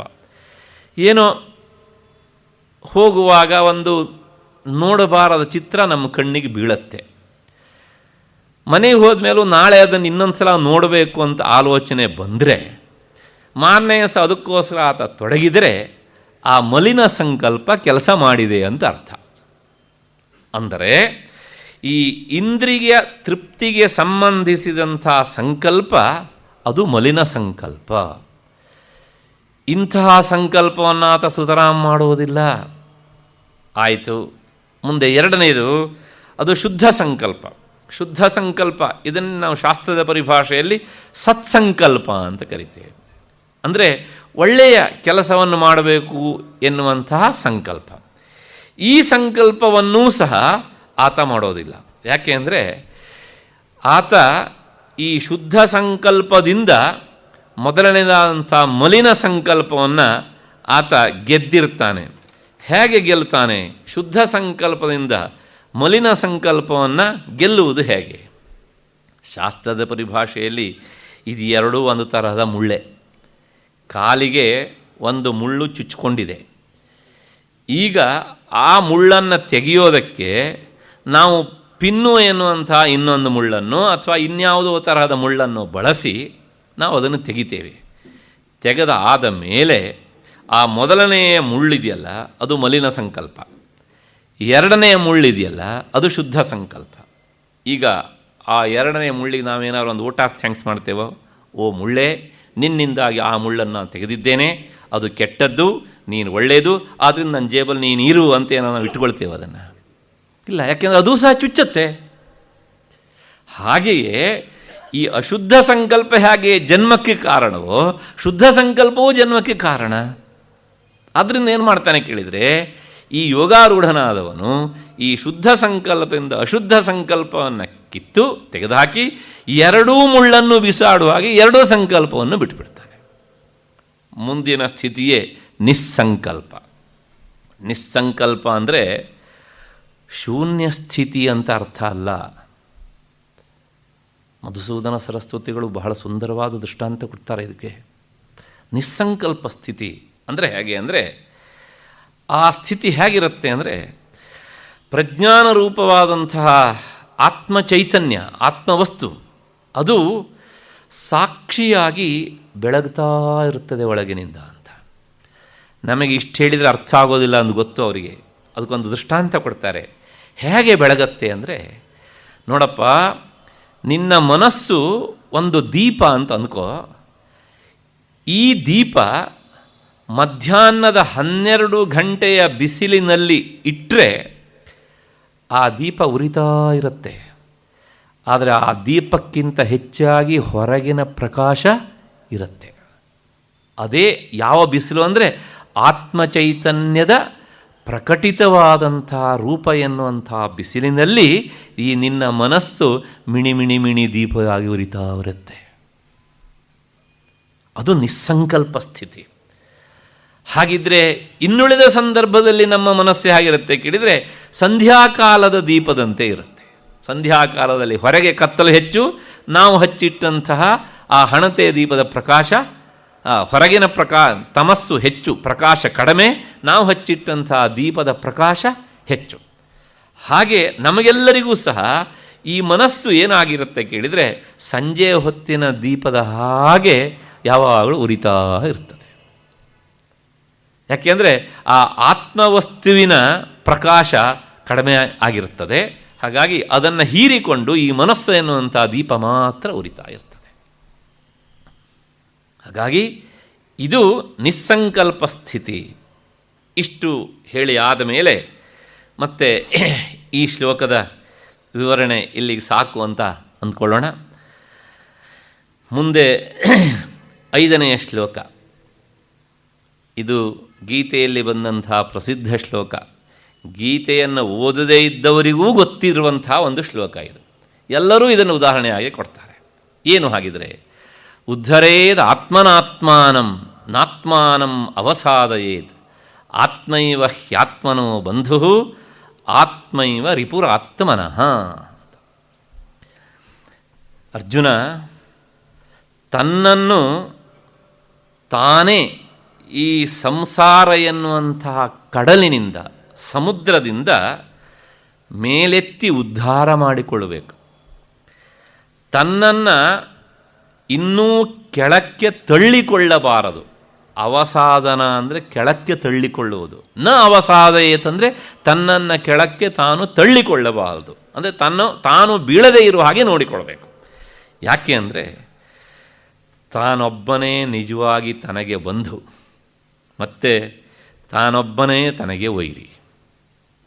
ಇದಿಷ್ಟು ಈ ಶ್ಲೋಕದ ಅರ್ಥ. ನಮಗೆ ಈ ಶ್ಲೋಕದ ಪೂರ್ವಾರ್ಧದ ಅರ್ಥ ಅಷ್ಟೋ ಎಷ್ಟೋ ಗೊತ್ತು. ಆದರೆ ಈ ಉತ್ತರಾರ್ಧದ ಅರ್ಥ, ಅದು ಅರ್ಥ ಆದದ್ದಕ್ಕಿಂತ ಅಪಾರ್ಥ ಮಾಡಿಕೊಂಡಿದ್ದೇ ಹೆಚ್ಚು. ನಾವು ಯಾಕೆ ಈ ಮಾತು ಹೇಳ್ತೇನೆ ಅಂದರೆ, ನಮಗೆ ನಾವೇ ಬಂಧುಗಳು ಎನ್ನುವಂತಹ ಕಲ್ಪನೆ ಇಲ್ಲ. ಯಾರ್ಯಾರೋ ನಮ್ಮ ಬಂಧುಗಳು, ಅವರೇ ನಿಜವಾದ ಬಂಧುಗಳು ಅಂತ ನಾವು ಅಂದ್ಕೊಂಡಿದ್ದೇವೆ. ಮತ್ತಷ್ಟೇ ಅಲ್ಲ, ಯಾವ ಸ್ಥಿತಿಯಲ್ಲೂ ನನಗೆ ನಾನೇ ಶತ್ರು ಎನ್ನುವಂತಹ ಭಾವನೆಯೂ ನಮಗೆ ಬರೋದಿಲ್ಲ. ಆದ್ದರಿಂದಲೇ ಹೇಳಿದೆ ನಾನು, ಈ ಉತ್ತರಾರ್ಧದ ಸಾಲಿಗೆ ನಾವು ಅರ್ಥ ಮಾಡಿಕೊಳ್ಳೋದಕ್ಕಿಂತ ಅಪಾರ್ಥ ಮಾಡಿಕೊಂಡಿದ್ದೇ ಹೆಚ್ಚು ಅಂತ. ಗೀತಾಚಾರ್ಯ ಹೇಳ್ತಾನೆ, ಯಾರೂ ನಿನಗೆ ಶತ್ರುಗಳಿಲ್ಲ, ಯಾರೂ ನಿನಗೆ ಬಂಧುಗಳಿಲ್ಲ, ನಿನಗೆ ನೀನೇ ಬಂಧು, ನಿನಗೆ ನೀನೇ ಶತ್ರು ಅಂತ. ಅಂಥ ಕಠೋರವಾದ ಮಾತು ಇದು, ಸತ್ಯವಾದ ಮಾತು. ಮತ್ತೆ ಇದಿಷ್ಟು ಈ ಶ್ಲೋಕದ ಅರ್ಥ, ತಾತ್ಪರ್ಯ.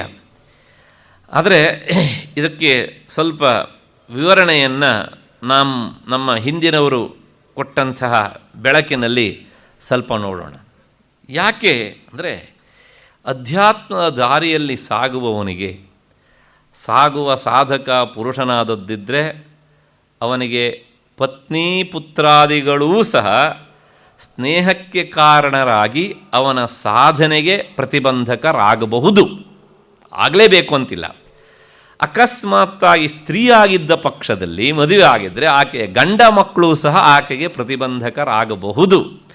ಈ ಎಲ್ಲ ಕಾರಣಗಳಿಂದ ಮೋಕ್ಷಾರ್ಥಿಯಾದವನು ಈ ಬಾಂಧವ್ಯ ಪ್ರಜ್ಞೆಯಿಂದ ದೂರ ಸರಿಬೇಕು ಅಂತ ಒಂದು ಸಾಮಾನ್ಯ ಜನರಿಗೆ ಹೇಳಿದ್ದಲ್ಲ ಇದು. ಮೋಕ್ಷಾರ್ಥಿಯಾದವನಿಗೆ ತನ್ನನ್ನು ಹೊರಗಿನ ವೈರಿ ದ್ವೇಷಿಸುವುದಕ್ಕೂ ಸಹ ತಾನೇ ಕಾರಣನಾಗುವುದರಿಂದ ತಾನೇ ವೈರಿಯೂ ಸಹ ಆಗ್ತಾನೆ. ಅಂದರೆ ಇನ್ನೊಬ್ಬರು ನಮ್ಮನ್ನು ದ್ವೇಷ ಮಾಡೋದಕ್ಕೂ ನಾವೇ ಕಾರಣ ಅಂತ. ಹಾಗಾಗಿ ಒಟ್ಟಾರೆ ನೋಡಿದಾಗ ನಿನಗೆ ನೀನೇ ಬಂಧು, ನಿನಗೆ ನೀನೇ ಶತ್ರು ಅಂತ. ಇಷ್ಟು ಈ ಶ್ಲೋಕದ ವಿವರಣೆಯ ಒಂದು ಮುಖ. ಮತ್ತು ಇನ್ನೊಂದು ಮುಖ, ಅಲ್ರಿ ಎಷ್ಟೋ ಸಂದರ್ಭದಲ್ಲಿ ನಮಗೆ ಈ ಮಾತು ಸರಿ ಅಂತ ಅನಿಸೋದಿಲ್ಲ ಅಂತ ನಮಗೆ ಅನಿಸ್ತದೆ. ಇನ್ನೊಬ್ಬರ ಸಹಾಯ ಬೇಕೇ ಬೇಕಾಗತ್ತೆ, ಅವರೇ ನಮಗೆ ನಿಜವಾಗಿ ಬಂಧು ಅಂತ ಅನಿಸುತ್ತೆ ಅಂತ ಒಪ್ಕೊಳ್ಳೋಣ. ಕ್ವಚಿದಂಶ ಲೋಕಮುಖದಲ್ಲಿ ಇದಕ್ಕೊಂದು ಸತ್ಯದ ಮುಖ ಇರಬಹುದು. ಆದರೂ ಲೋಕದಲ್ಲಿಯೇ ನಮಗೆ ಇದಕ್ಕೆ ಸಾಕಷ್ಟು ಅಪವಾದಗಳು ಕಾಣ್ತವೆ. ಒಂದೆರಡು ಉದಾಹರಣೆ ಕೊಡ್ತೇನೆ. ಅಧ್ಯಾಪಕರಿಗೆ ತುಂಬ ನೆಚ್ಚಿನ ವಿದ್ಯಾರ್ಥಿಗಳಿರ್ತಾರೆ. ಹಾಗೆ ಆ ವಿದ್ಯಾರ್ಥಿಗಳಿಗೆ ಆ ಅಧ್ಯಾಪಕರು ತುಂಬ ನೆಚ್ಚಿನ ಪ್ರಿಯವಾದ ಅಧ್ಯಾಪಕರಾಗಿರ್ತಾರೆ. ಪರೀಕ್ಷೆಗೋಸ್ಕರ ಬಹಳ ಕಷ್ಟಪಟ್ಟು ಅಧ್ಯಾಪಕರು ಪಾಠ ಹೇಳಿ ಅವರನ್ನು ಅಣಿ ಮಾಡಿ ಇರ್ತಾರೆ. ಏನೇ ಮಾಡಿದರೂ ಸಹ ಪರೀಕ್ಷೆಗೆ ಹೋಗಿ ಬರೆದು ಪಾಸಾಗಬೇಕಾದವನು ವಿದ್ಯಾರ್ಥಿಯೇ ತಾನೆ. ಅಧ್ಯಾಪಕ ಎಲ್ಲಿವರೆಗೆ ಬಂದಾನು ಅಥವಾ ತಂದೆ ತಾಯಿ ಎಲ್ಲಿವರೆಗೆ ಬಂದಾರು, ಪರೀಕ್ಷೆ ದಿವಸ ಎಕ್ಸಾಮಿನೇಷನ್ ಸೆಂಟರ್ವರೆಗೆ ಬಂದು ಮೊದಲನೇ ಬೆಲ್ ಆದಾಗ ಟಾಟಾ ಅಂತ ಹೇಳುವಷ್ಟು ಹೊತ್ತಿರಬಹುದು. ಮುಂದಿನ ಕೆಲಸವನ್ನು ಯಾರು ಮಾಡಬೇಕು?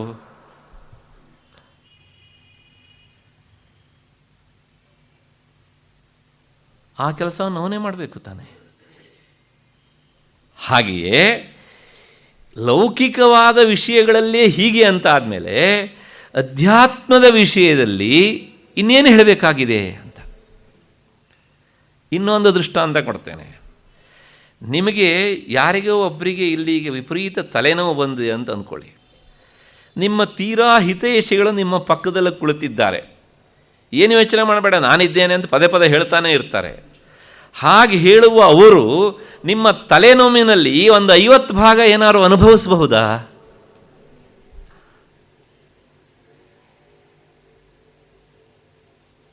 ಅಕಸ್ಮಾತ್ ನಿಮಗೆ ಬಹಳ ಸಂತೋಷ ಆದದ್ದಿದ್ದರೆ ಅವರೂ ಸಹ ಆ ಸಂತೋಷವನ್ನು ಒಂದಿಷ್ಟು ಅಭಿನಯದ ಮೂಲಕ ತೋರಿಸಬಹುದೇ ಅಷ್ಟೇ ಹೊರತು ಸಹ ನಿಮಗಾದ ನಿಜವಾದ ಸಂತೋಷವೂ ಅವರಿಗಾಗೋದಿಲ್ಲ, ನಿಮಗಾದ ನಿಜವಾದ ನೋವು ಅವರಿಗಾಗೋದಿಲ್ಲ.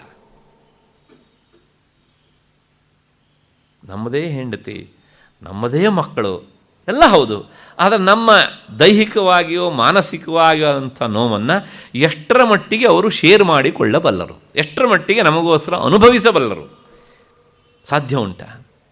ಆಗದೇ ಇರೋ ಮಾತು. ಹಾಗಾಗಿ ಗೀತಾಚಾರ್ಯ ಹೇಳ್ತಾನೆ, ನಿನಗೆ ನೀನೇ ಬಂಧು, ನಿನಗೆ ನೀನೇ ಶತ್ರು, ನಿನಗೆ ನೀನೇ ವೈರಿ. ಆದ್ದರಿಂದ ಈ ಸಂಸಾರ ಎನ್ನುವಂತಹ ಸಮುದ್ರದಿಂದ ನಿನ್ನನ್ನು ನೀನು ಉದ್ಧಾರ ಮಾಡಿಕೊಳ್ಬೇಕು. ಉದ್ಧಾರ ಅನ್ನೋದಕ್ಕೆ ಅರ್ಥ ಎತ್ತಿಕೊಳ್ಳಬೇಕು, ನಿನ್ನನ್ನು ನೀನು ಮೇಲೆತ್ತಿಕೊಳ್ಳಬೇಕು ಅಂತ. ಉತ್ ಅಂದರೆ ಮೇಲೆ, ಹರತೀತಿ ಉದ್ಧಾರ ಅಂತ ನಾವು ಹೇಳ್ತೇವಲ್ಲ, ಓ ಭಗವಂತ ನನ್ನನ್ನು ಉದ್ಧಾರ ಮಾಡು, ಕೈ ಹಿಡಿದು ಎತ್ತು ಎನ್ನುವಂಥ ಅರ್ಥದ ಹಿನ್ನೆಲೆಯಲ್ಲಿ.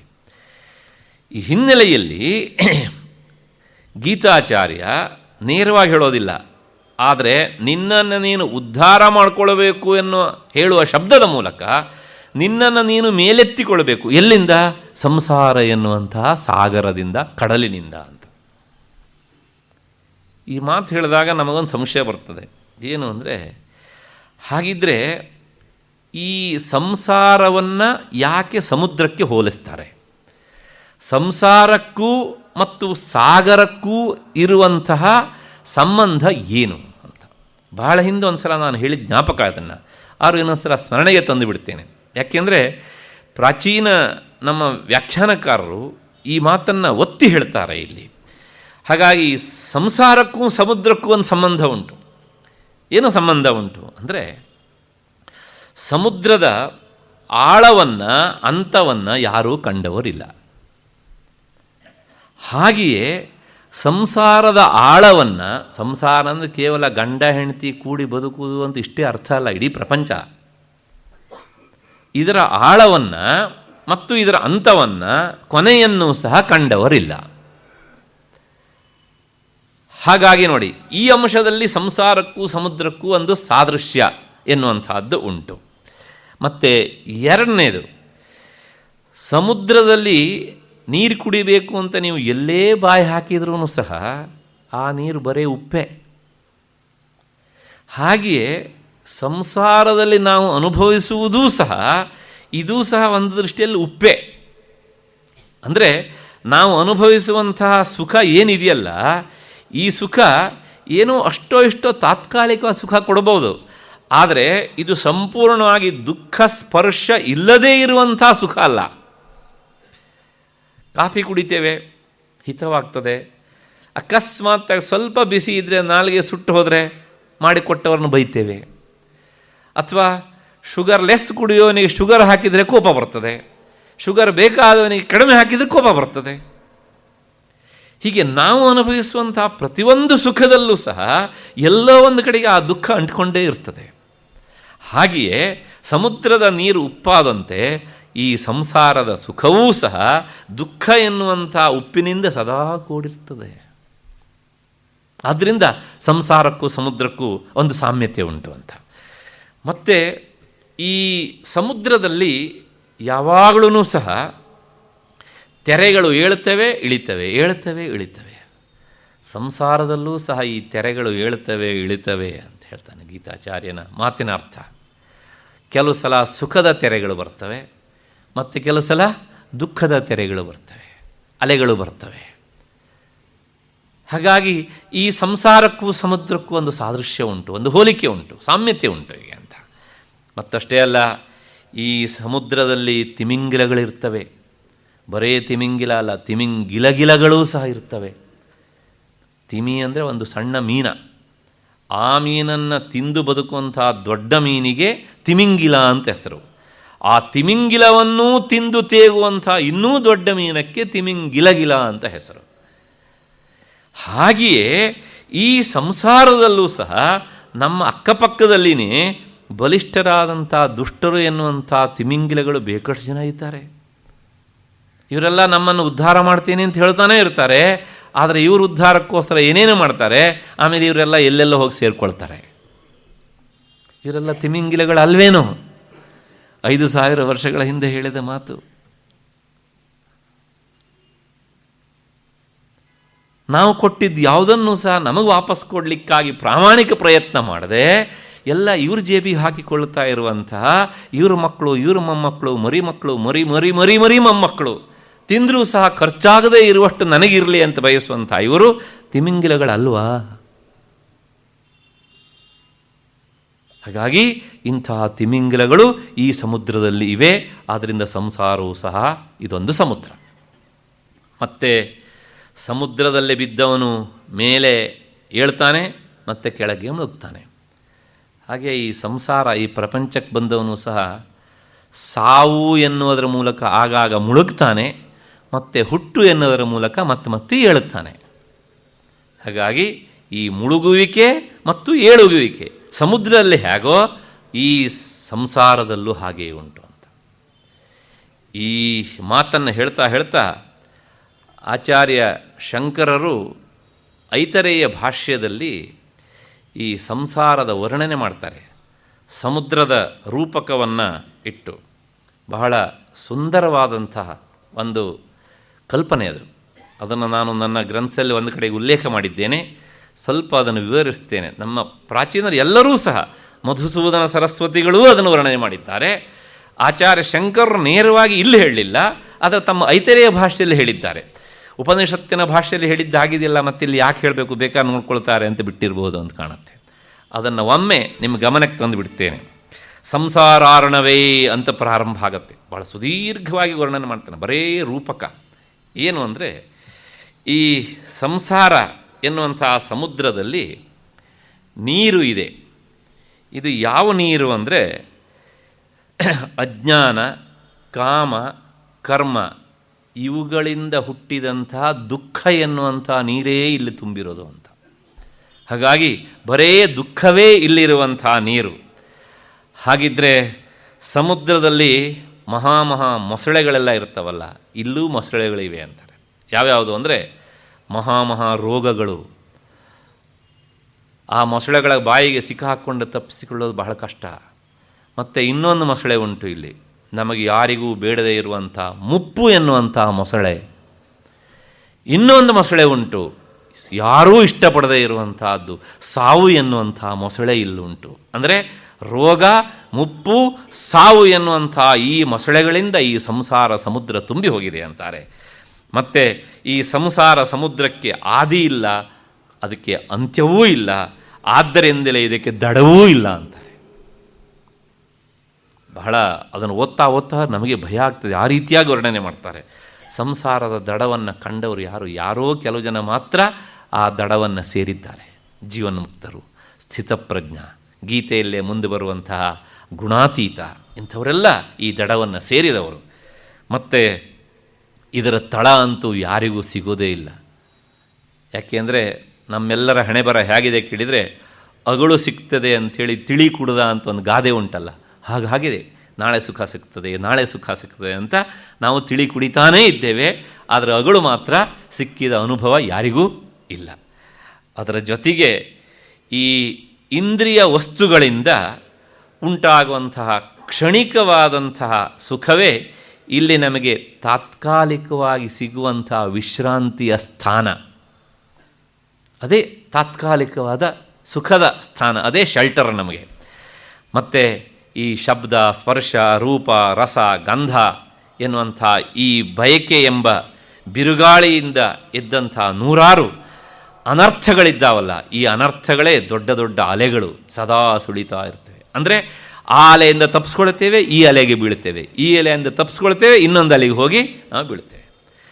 ಎಚ್ಚರ ಇದ್ದಷ್ಟು ಕಾಲ ಮನುಷ್ಯನ ಬದುಕೆಲ್ಲ ಶಬ್ದ, ಸ್ಪರ್ಶ, ರೂಪ, ರಸ, ಗಂಧ ಈ 5 ಅಲೆಗಳಲ್ಲೇ ಸಾಕ್ತಾ ಇರ್ತದೆ. ಒಮ್ಮೆ ಇಲ್ಲಿ ಬಿದ್ದು ಅಲ್ಲಿ ಹೇಳ್ತಾನೆ, ಅಲ್ಲಿ ಬಿದ್ದು ಇನ್ನೊಂದು ಸಲ ಇನ್ನೊಂದು ಕಡೆಗೆ ಹೇಳ್ತಾನೆ, ಅಷ್ಟೇ. ಮತ್ತು ಈ ರೌರವಾದಿ ನರಕಗಳಲ್ಲಿರುವ ಹಾಗೆ ಇಲ್ಲೂ ಸಹ ಅಯ್ಯೋ ಹಾಹಾ ಎನ್ನುವಂಥ ಚೀತ್ಕಾರ, ಕಿರುಚಾಟ, ಕೂಗಾಟ, ದೊಡ್ಡ ಗದ್ದಲ ಇಲ್ಲುಂಟು ಸಂಸಾರದಲ್ಲಿ. ಹುಟ್ಟುವಾಗ ರೋದನ, ಸಾಯುವಾಗ ರೋದನ. ಹಾಗಿದ್ರೆ ಯಾಕೆ ಅಂತ ಕೇಳಿದರೆ, ಇವೇಯಪ್ಪ ಆ ಸಮುದ್ರದ ಗರ್ಜನೆ. ಆ ಸಮುದ್ರದ ಗರ್ಜನೆ ಸಂಸಾರ ಸಮುದ್ರದಲ್ಲಿ ಹೀಗಾಗ್ತದೆ. ಮತ್ತು ಸತ್ಯ, ಆರ್ಜವ, ದಾನ, ದಯೆ, ಅಹಿಂಸೆ ಮತ್ತು ಶಮ, ದಮ, ಧೃತಿ ಇವೇ ಮೊದಲಾದಂತಹ ಬುತ್ತಿಗಳು, ಪಾಥೇಯ, ತಿಂಡಿ ಬಾಕ್ಸ್ಗಳೂ ಸಹ ನಮಗಿಲ್ಲಿ ಸಿಗ್ತವೆ. ಆದರೆ ನಾವೇನು ಮಾಡ್ತೇವೆ ಕೇಳಿದರೆ, ಈ ತಿಂಡಿ ಬಾಕ್ಸನ್ನು ಯಾವುದನ್ನು ಆಯ್ಕೆ ಮಾಡಿಕೊಳ್ಳುವುದಿಲ್ಲ. ಅಂದರೆ ಈ ಸಂಸಾರ ಪಥದಲ್ಲಿ ಸಂಚರಿಸುವವನಿಗೆ ಇವೆಲ್ಲವೂ ಸಹ ತಿಂಡಿಯ ವಸ್ತುಗಳು, ಒಳ್ಳೊಳ್ಳೆ ತಿಂಡಿಗಳು. ಆದರೆ ನಮಗೇನಾಗಿದೆ ಕೇಳಿದರೆ, ದಾರಿ ಅಂಚಿಗೆ ಇದ್ದದ್ದನ್ನೇ ತಿಂದು ಅಭ್ಯಾಸ ಆಗಿ ಈ ಉತ್ತಮ ತಿಂಡಿಗಳು ಯಾವುದೂ ಸಹ ಹಿಡಿಸೋದಿಲ್ಲ. ಇಂತಹ ಪಾಥೇಯಗಳಿವೆ, ಬುತ್ತಿಗಳಾಗಿ ಇವೆ. ಮತ್ತಷ್ಟೇ ಅಲ್ಲ, ಕೊನೆಗೊಂದು ಮಾತು ಹೇಳ್ತಾರೆ, ಇಲ್ಲೊಂದು ಜ್ಞಾನ ಎನ್ನುವಂತಹ ದೋಣಿಯೂ ಉಂಟು. ಆದರೆ ಈ ದೋಣಿಯನ್ನು ಕಂಡೂ ಜನ ಕಾಣದ ಹಾಗೆ ಕುರುಡರಾಗಿ ಇರ್ತಾರೆ ಅಂತ.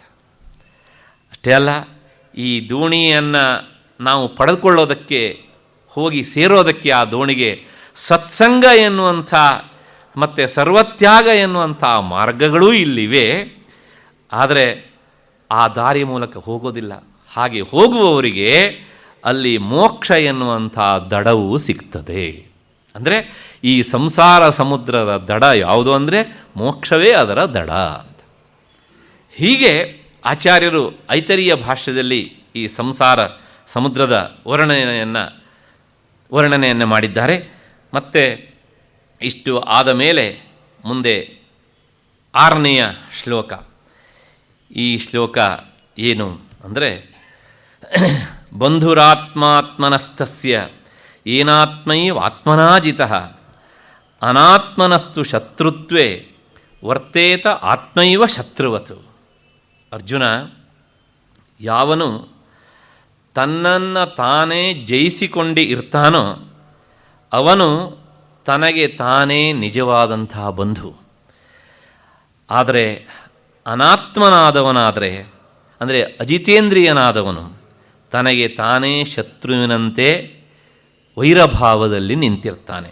ಅಂದರೆ ತನ್ನನ್ನು ತಾನೇ ಹಾಳು ಮಾಡಿಕೊಳ್ತಾನೆ ಈತ. ಇದಿಷ್ಟು ಈ ಶ್ಲೋಕದ ಅರ್ಥ. ಏನು ಇದರ ವಿವರಣೆ ಅಂದರೆ, ಇಲ್ಲೊಂದು ಶಬ್ದ ಉಂಟು, ಬಂಧುರಾತ್ಮ ಅಂತ. ಆತ್ಮ ಅಂದರೆ ಇಲ್ಲಿ ಈ ಒಳಗಡೆ ಇರುವಂಥ ಜೀವಾತ್ಮ ಅಥವಾ ಪರಮಾತ್ಮ ಅಂತ ಅರ್ಥ ಅಲ್ಲ. ಇಲ್ಲಿ ಬಂದಂಥ ಆತ್ಮ ಎನ್ನುವಂಥ ಶಬ್ದಕ್ಕೆ ಕಾರ್ಯ ಮತ್ತು ಕರಣಗಳ ಸಂಘಾತ, ಇದೊಂದು ವೇದಾಂತದ ಶಬ್ದ. ಹೀಗಂದರೂ ಅರ್ಥ ಆಗೋದಿಲ್ಲ. ಕಾರ್ಯ ಅಂದರೆ ಶರೀರ, ಕರಣ ಅಂದರೆ ಈ ಶರೀರದ ಒಳಗಿರುವಂಥ ಇಂದ್ರಿಯಗಳು. ಈ ದೇಹ ಮತ್ತು ಇಂದ್ರಿಯಗಳ ಸಮುದಾಯಕ್ಕೆ ಸಂಘಾತ ಅಂತ ಒಂದು ಹೆಸರು. ಈ ಕಾರ್ಯಕರಣಗಳ ಸಂಘಾತ ಅಂತ ಅರ್ಥ ಆತ್ಮ ಅನ್ನೋದಕ್ಕೆ. ಈತ ಹೇಗಿರ್ತಾನೆ ಅಂದರೆ ತನ್ನ ಇಂದ್ರಿಯಗಳನ್ನೂ ದೇಹವನ್ನೂ ಆತ ಗೆದ್ದಿರ್ತಾನೆ. ಹಾಗಾಗಿ ಬಂಧುರಾತ್ಮ. ಹಾಗಾಗಿ ಇವನಿಗೆ ಗೆದ್ದಂತಹ ಈ ದೇಹಾದಿ ಸಂಘಾತಗಳು ಅವನಿಗೆ ಬಂಧುವಾಗಿ ಇರ್ತವೆ. ಮತ್ತು ಒಟ್ಟಾರೆ ಹೇಳಬೇಕು ಅಂದರೆ ಈತ ಜಿತೇಂದ್ರಿಯ. ಇಷ್ಟು ಹೇಳಿ ಗೀತಾಚಾರ್ಯ ಏನು ಹೇಳ್ತಾನೆ ಅಂದರೆ, ಹೀಗೆ ಮಾಡಿಕೊಂಡವನು ಅಂದರೆ ತನ್ನ ಇಂದ್ರಿಯಗಳನ್ನು ಮನಸ್ಸನ್ನು ಗೆದ್ದುಕೊಂಡವನು ಯಾವನಿರ್ತಾನೋ ಆತ ಅವನಿಗೆ ಬೇಕಾದ ಹಾಗೆ ಅವುಗಳನ್ನು ತನ್ನ ಹಿತಕ್ಕೋಸ್ಕರ ಬಳಸಿಕೊಳ್ತಾನೆ. ಆದ್ದರಿಂದ ಗೆಲ್ಲಲ್ಪಟ್ಟಂಥ ಮನಸ್ಸು, ಇಂದ್ರಿಯ ಮತ್ತು ದೇಹ ಅವನಿಗೆ ಬಂಧುವಾಗಿ ಕೆಲಸ ಮಾಡ್ತವೆ. ಇಷ್ಟು ಹೇಳ್ತಾ ಇಲ್ಲೆಲ್ಲ ನಿನ್ನ ಪ್ರಯತ್ನ ಬೇಕು ಎನ್ನುವಂಥ ಮಾತನ್ನು ಗೀತಾಚಾರ್ಯ ಹೇಳ್ತಾನೆ. ಹಾಗೆ ಹೇಳೋದ್ರ ಮೂಲಕ ಗೀತೆ ನಮಗೆ ಇನ್ನೊಂದು ಹೊಸ ದಾರಿಯನ್ನು ತೋರಿಸ್ತದೆ. ಇಲ್ಲಿ ಏನು ಅಂದರೆ, ಪುರುಷ ಪ್ರಯತ್ನಕ್ಕೆ ಯಾವತ್ತೂ ಮಾನ್ಯತೆ ಉಂಟು. ಅದನ್ನು ಬಿಟ್ಟು ನೀನು ಎಲ್ಲ ದೈವ ಮಾಡಿದ ಹಾಗಾಗಲಿ ಅಂಥೇಳಿ ಕೈಕಟ್ಟು ಕುಳಿತರೆ ನಿನ್ನ ಸಹಾಯಕ್ಕೆ ಯಾರೂ ಬರುವುದಿಲ್ಲ. ಹಾಗಾಗಿ ನೀನು ಜಿತಾತ್ಮನಾಗಬೇಕು ಅಂತಾದರೆ ಬೇರೆಯವರು ನಿನ್ನ ಇಂದ್ರಿಯಗಳನ್ನು ನಿಗ್ರಹಿಸಿಕೊಡೋದಕ್ಕಾಗೋದಿಲ್ಲ. ನೀನೇ ಆ ಕೆಲಸ ಮಾಡಬೇಕು ಅಂದರೆ ಅದು ನಿನ್ನ ಪ್ರಯತ್ನದ ಫಲವಾಗಿ ಆಗುವಂಥದ್ದು. ಹಾಗೆ ಹೇಳುವುದರ ಮೂಲಕ ಗೀತಾಚಾರ್ಯ ಗೀತೆಯಲ್ಲಿ ಪುರುಷ ಪ್ರಯತ್ನಕ್ಕೆ ಹೆಚ್ಚು ಆದ್ಯತೆ ಎನ್ನುವಂಥ ಅರ್ಥವನ್ನು ಇರಿಸಿದ್ದಾನೆ. ಆದರೆ ಈ ಹಿನ್ನೆಲೆಯಲ್ಲಿ ಯಾವನು ಪುರುಷ ಪ್ರಯತ್ನ ಮಾಡೋದಿಲ್ವೋ ಅವನಿಗೆ ಆತನೇ ಶತ್ರು. ಮತ್ತು ಯಾವನು ಪುರುಷ ಪ್ರಯತ್ನ ಮಾಡ್ತಾನೋ ಅವನಿಗೆ ಅವನೇ ಬಂಧು. ಇಲ್ಲೊಂದು ಶಬ್ದ ಉಂಟು, ಏನು ಅಂದರೆ ಬಂಧುರಾತ್ಮ ಆತ್ಮನಸ್ತಸ್ಯ ಅಂತ. ಒಂದು 3-4 ಸಲ ಈ ಆತ್ಮ ಆತ್ಮ ಎನ್ನುವಂಥ ಶಬ್ದ ಪ್ರಯೋಗ ಆಗಿದೆ. ಏನು ಈ ಎಲ್ಲ ಶಬ್ದಗಳಿಗೆ ಅರ್ಥ ಅಂದರೆ, ಜೀವಾತ್ಮನಿಗೆ ತಾನು ನಿಗ್ರಹಿಸಿದಂತಹ ಆತ್ಮ ಅಂದರೆ ಮನಸ್ಸು. ಒಂದು ಆತ್ಮ ಅಂದರೆ ಪ್ರತ್ಯೇಕ ಆತ್ಮ ಜೀವಾತ್ಮ, ಇನ್ನೊಂದು ಆತ್ಮ ಅನ್ನೋದಕ್ಕೆ ಮನಸ್ಸು ಅಂತ ಅರ್ಥ. ಹಾಗಾಗಿ ನಿಗ್ರಹಕ್ಕೆ ಒಳಪಟ್ಟಂಥ ಮನಸ್ಸೇ ಅವನಿಗೆ ಬಂಧು, ಯಾಕೆಂದರೆ ಅದು ಒಳ್ಳೆಯದನ್ನು ಮಾಡುತ್ತೆ. ಮತ್ತು ಏನಾತ್ಮಯು ಆತ್ಮನಾಜಿತ, ಆ ಮನಸ್ಸನ್ನು ಆತ ತನ್ನ ಈ ಶುದ್ಧ ಸಂಕಲ್ಪಗಳ ಮೂಲಕ ಗೆದ್ದಿರಬೇಕು. ಹಾಗಾಗಿ ಅಂಥವನಿಗೆ ಆ ವಿವೇಕಯುಕ್ತವಾದಂಥ ಮನಸ್ಸೇ ಅವನ ಬಂಧು. ಯಾವನು ಅನಾತ್ಮ ಅಂದರೆ ಈ ದೇಹಾದಿ ಸಂಘಾತಗಳನ್ನು ಗೆದ್ದಿರೋದಿಲ್ವೋ ಅವನಿಗೆ ಅವೆಲ್ಲವೂ ಸಹ ಶತ್ರುಗಳು. ಅದರಿಂದ ವರ್ತೇತ ಆತ್ಮ ಇವ ಶತ್ರುವತು. ಅಲ್ಲಿಗೆ ಏನು ಹೇಳ್ದಂಗಾಯಿತು ಅಂದರೆ, ಗೀತಾಚಾರ್ಯ ಇಷ್ಟು ಮಾತನ್ನು ಹೇಳ್ತಾನೆ, ವಿವೇಕಯುಕ್ತವಾದಂಥ ಮನಸ್ಸಿನಿಂದ ನೀನು ಈ ದೇಹಾದಿ ಸಂಘಾತವನ್ನು ಗೆದ್ದಿರ್ತೀಯ ಅಂತಾದರೆ ಹಾಗೆ ಜಯಿಸಲ್ಪಟ್ಟಂಥ ಮನಸ್ಸು ನಿನಗೆ, ಜೀವಾತ್ಮನಾದಂಥ ನಿನಗೆ ಬಂಧುವಾಗಿ ಸಹಕಾರ ಕೊಡ್ತದೆ. ಮತ್ತು ಆ ಮನಸ್ಸು ನಿನಗೆ ಮಿತ್ರನಾಗಿ ಸಹಾಯ ಮಾಡ್ತದೆ. ಅಷ್ಟೇ ಅಲ್ಲ, ಗೆಲ್ಲಲ್ಪಡದೇ ಇರುವಂಥ ಮನಸ್ಸುಂಟಲ್ಲ, ಅದು ಏನು ಮಾಡುತ್ತೆ ಅಂದರೆ ನಿನಗೆ ಶತ್ರುವಾಗಿದ್ದುಕೊಂಡು ಸದಾ ಅಪಕಾರವನ್ನೇ ಮಾಡ್ತದೆ. ಈ ಹಿನ್ನೆಲೆಯಲ್ಲೇ ಬಂದದ್ದು ಮನಯೇವ ಮನುಷ್ಯಾಣಂ ಕಾರಣಂ ಬಂಧ ಮೋಕ್ಷಯೋ. ನಿನ್ನನ್ನು ಸಂಸಾರದಲ್ಲಿ ಮತ್ತೆ ಮತ್ತೆ ದೂಡುವುದಕ್ಕೂ ನಿನ್ನ ಮನಸ್ಸೇ ಕಾರಣ. ಅದು ಅಗೃಹೀತವಾದಂತಹ ಮನಸ್ಸು. ಮತ್ತು ನಿಗೃಹೀತ ಮನಸ್ಸಾದರೆ ನಿನ್ನನ್ನು ಇಲ್ಲಿಂದ ಬಿಡುಗಡೆ ಮಾಡುತ್ತೆ. ಬಂಧಾಯ ವಿಷಯಾಸಕ್ತಂ ಮುಕ್ತೈ ನಿರ್ವಿಷಯಂಚ ತತ್. ಎಷ್ಟೆಷ್ಟು ಮನಸ್ಸು ಹೊರಮುಖವಾಗಿ ಹೋಗ್ತಾ ಇರುತ್ತೋ, ನೀನು ಅದನ್ನು ಗೆಲ್ಲದೆ ಬಿಟ್ಟಿರ್ತೀಯೋ ಆಗ ಅದು ನಿನ್ನನ್ನು ಮತ್ತೆ ಇಲ್ಲಿಯೇ ತಳ್ಳುತ್ತಾ ಇರ್ತದೆ. ಅದನ್ನು ನೀನೇನೋ ಹದ್ದು ಬಸ್ತಲ್ಲಿ ಇಟ್ಟೆ ಅಂತಾದರೆ ಅದು ನಿನಗೆ ಆ ಸಂಸಾರ ಸಮುದ್ರದ ದಡವಾದಂಥ ಮೋಕ್ಷದ ಕಡೆಗೆ ಅದು ನಿನ್ನನ್ನು ಕರ್ಕೊಂಡು ಹೋಗ್ತದೆ ಅಂತ. ಇಷ್ಟು ಹಿನ್ನೆಲೆಯಲ್ಲಿ ಈ ಶ್ಲೋಕದ ಅರ್ಥ ವಿವರಣೆ ಸಾಕು ಅಂತ ಅಂದ್ಕೊಂಡು ಮತ್ತು 7 ಮತ್ತು 8 ಈ 2 ಶ್ಲೋಕಗಳ ಅರ್ಥವನ್ನು ನಾವು ನೋಡಬೇಕು. ಏನು ಅಂದರೆ, ಜಿತಾತ್ಮನಃ ಪ್ರಶಾಂತಸ್ಯ ಪರಮಾತ್ಮ ಸಮಾಹಿತಃ ಶೀತೋಷ್ಣ ಸುಖದುಃಖೇಷು ತಥಾ ಮಾನಾಪಮಾನಯೋಃ ಜ್ಞಾನ ವಿಜ್ಞಾನ ತೃಪ್ತಾತ್ಮ ಕೂಟಸ್ಥೋ ವಿಜಿತೇಂದ್ರಿಯಃ ಯುಕ್ತ ಇತ್ಯುಚ್ಯತೆ ಯೋಗಿ ಸಮಲೋಷ್ಟಾಶ್ಮ ಕಾಂಚನಃ. ನಾನು 2 ಶ್ಲೋಕವನ್ನು ಒಟ್ಟಿಗೆ ಹೇಳಿದೆ. ಅರ್ಥ ವಿವರಣೆ ದೃಷ್ಟಿಯಿಂದ 2 ಇದ್ದರೆ ಹೆಚ್ಚು ಸ್ಪಷ್ಟ, ಹಾಗಾಗಿ ಹೀಗೆ ಓದಿದ್ದೇನೆ. ಏನು ಇದರ ಅರ್ಥ? ಜಿತಾತ್ಮನು ಮತ್ತು ಪ್ರಸನ್ನಚಿತ್ತನೂ ಆದಂಥ ಯೋಗಿಗೆ ಪರಮಾತ್ಮನು ಸಮಾಹಿತನಾಗಿರ್ತಾನೆ. ಅಂದರೆ ಅವನ ಒಳಗೆ ಆ ಆತ್ಮ ಪರಮಾತ್ಮನ ಅನುಭವ ಆಗ್ತಾ ಇರ್ತದೆ ಅಂತ. ಅಂದರೆ ತನ್ನ ಆತ್ಮವಾಗಿಯೇ ಪರಮಾತ್ಮ ತೋರಿ ಬರ್ತಾ ಇರ್ತಾನೆ. ಅಷ್ಟೇ ಅಲ್ಲ, ಶೀತ ಮತ್ತು ಉಷ್ಣ, ಸುಖ ದುಃಖ ಈ ಎಲ್ಲವುಗಳಲ್ಲಿಯೂ ಮತ್ತು ಮಾನ ಅಪಮಾನ ಈ ಎಲ್ಲ ಪ್ರಸಂಗಗಳಲ್ಲಿಯೂ ಸಹ ಯಾವ ಯೋಗಿ ಜ್ಞಾನ ವಿಜ್ಞಾನಗಳಿಂದ ಸಂತೃಪ್ತನೂ ಮತ್ತು ಕೂಟಸ್ಥನೂ ಮತ್ತು ಜಿತೇಂದ್ರಿಯನೂ ಆಗಿದ್ದು ಮಣ್ಣಿನ ಹೆಂಟೆ ಅಂದರೆ ಮಣ್ಣಿನ ಮುದ್ದೆ ಮತ್ತು ಕಲ್ಲು ಮತ್ತು ಬಂಗಾರ ಅಂದರೆ ಚಿನ್ನ ಇವುಗಳನ್ನು ಸಮಭಾವದಿಂದ ಕಾಣ್ತಾನೋ ಆತನು ಯುಕ್ತ ಅಂದರೆ ಯೋಗಾರೂಢ. ಇದಿಷ್ಟು ಈ ಶ್ಲೋಕದ ಅರ್ಥ. ಆದರೆ ಬಹಳ ವಿವರಣೆ ಬೇಕು ಇದಕ್ಕೆ. ಏನು ಹೇಳ್ತಾನೆ ಗೀತಾಚಾರ್ಯ ಅಂದರೆ, ಇಲ್ಲಿರುವ ಒಂದೊಂದೇ ಶಬ್ದವನ್ನು ನಾವು ಸ್ವಲ್ಪ ಮೆಲುಕು ಹಾಕಬೇಕು. ಜಿತಾತ್ಮನಃ ಅಂತ ಒಂದು ಶಬ್ದ ಉಂಟು ಅಲ್ಲಿ. ಅಂದರೆ ಈ ಕಾರ್ಯಕರಣಗಳನ್ನು ಗೆದ್ದವನು ಅಂತ ಒಂದರ್ಥ. ಮತ್ತು ಇನ್ನೊಂದು ಶಬ್ದ ಉಂಟು ಅಲ್ಲಿ ಪ್ರಶಾಂತಸ್ಯ ಅಂತ. ಪ್ರಶಾಂತಸ್ಯ ಅನ್ನೋದಕ್ಕೆ ಅರ್ಥ ಮನಸ್ಸು ಪ್ರಸನ್ನವಾಗಿ ಇದ್ದವನು ಅಂತ ಅರ್ಥ. ಮತ್ತು ಆ 2ನೇ ಶ್ಲೋಕದಲ್ಲಿ ಒಂದು ಶಬ್ದ ಉಂಟು.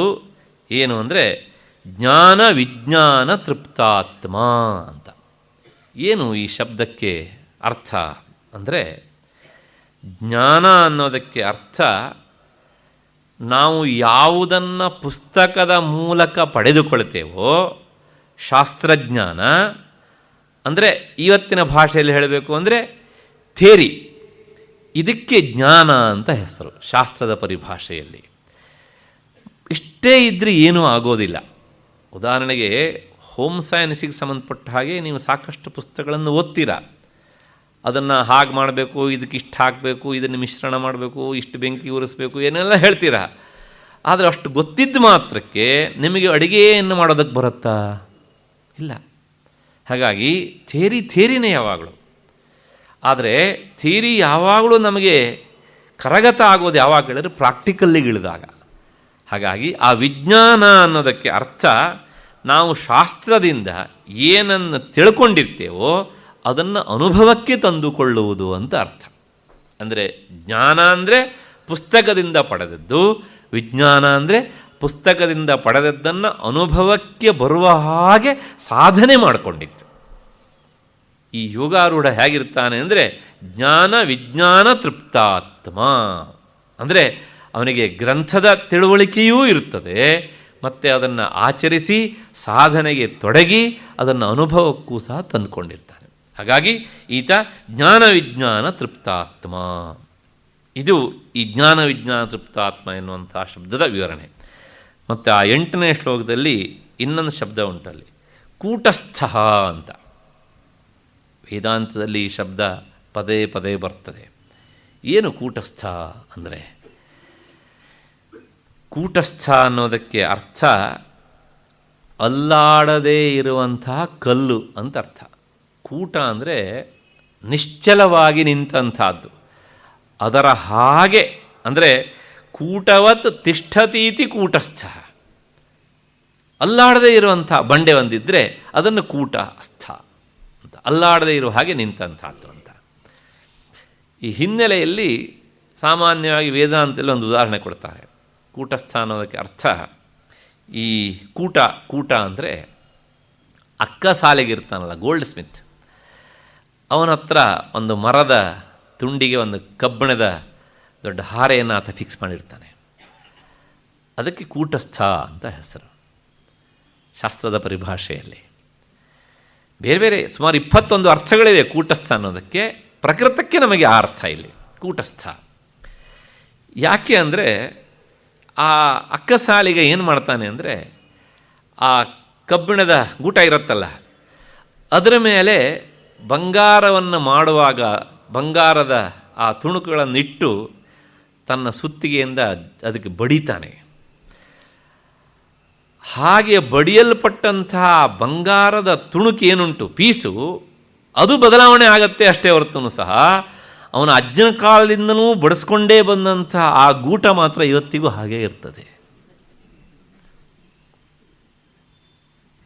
ವೇದಾಂತ ಯಾವುದನ್ನು ಬಿಡೋದಿಲ್ಲ. ಉದಾಹರಣೆ ಕೊಡೋದಕ್ಕೆ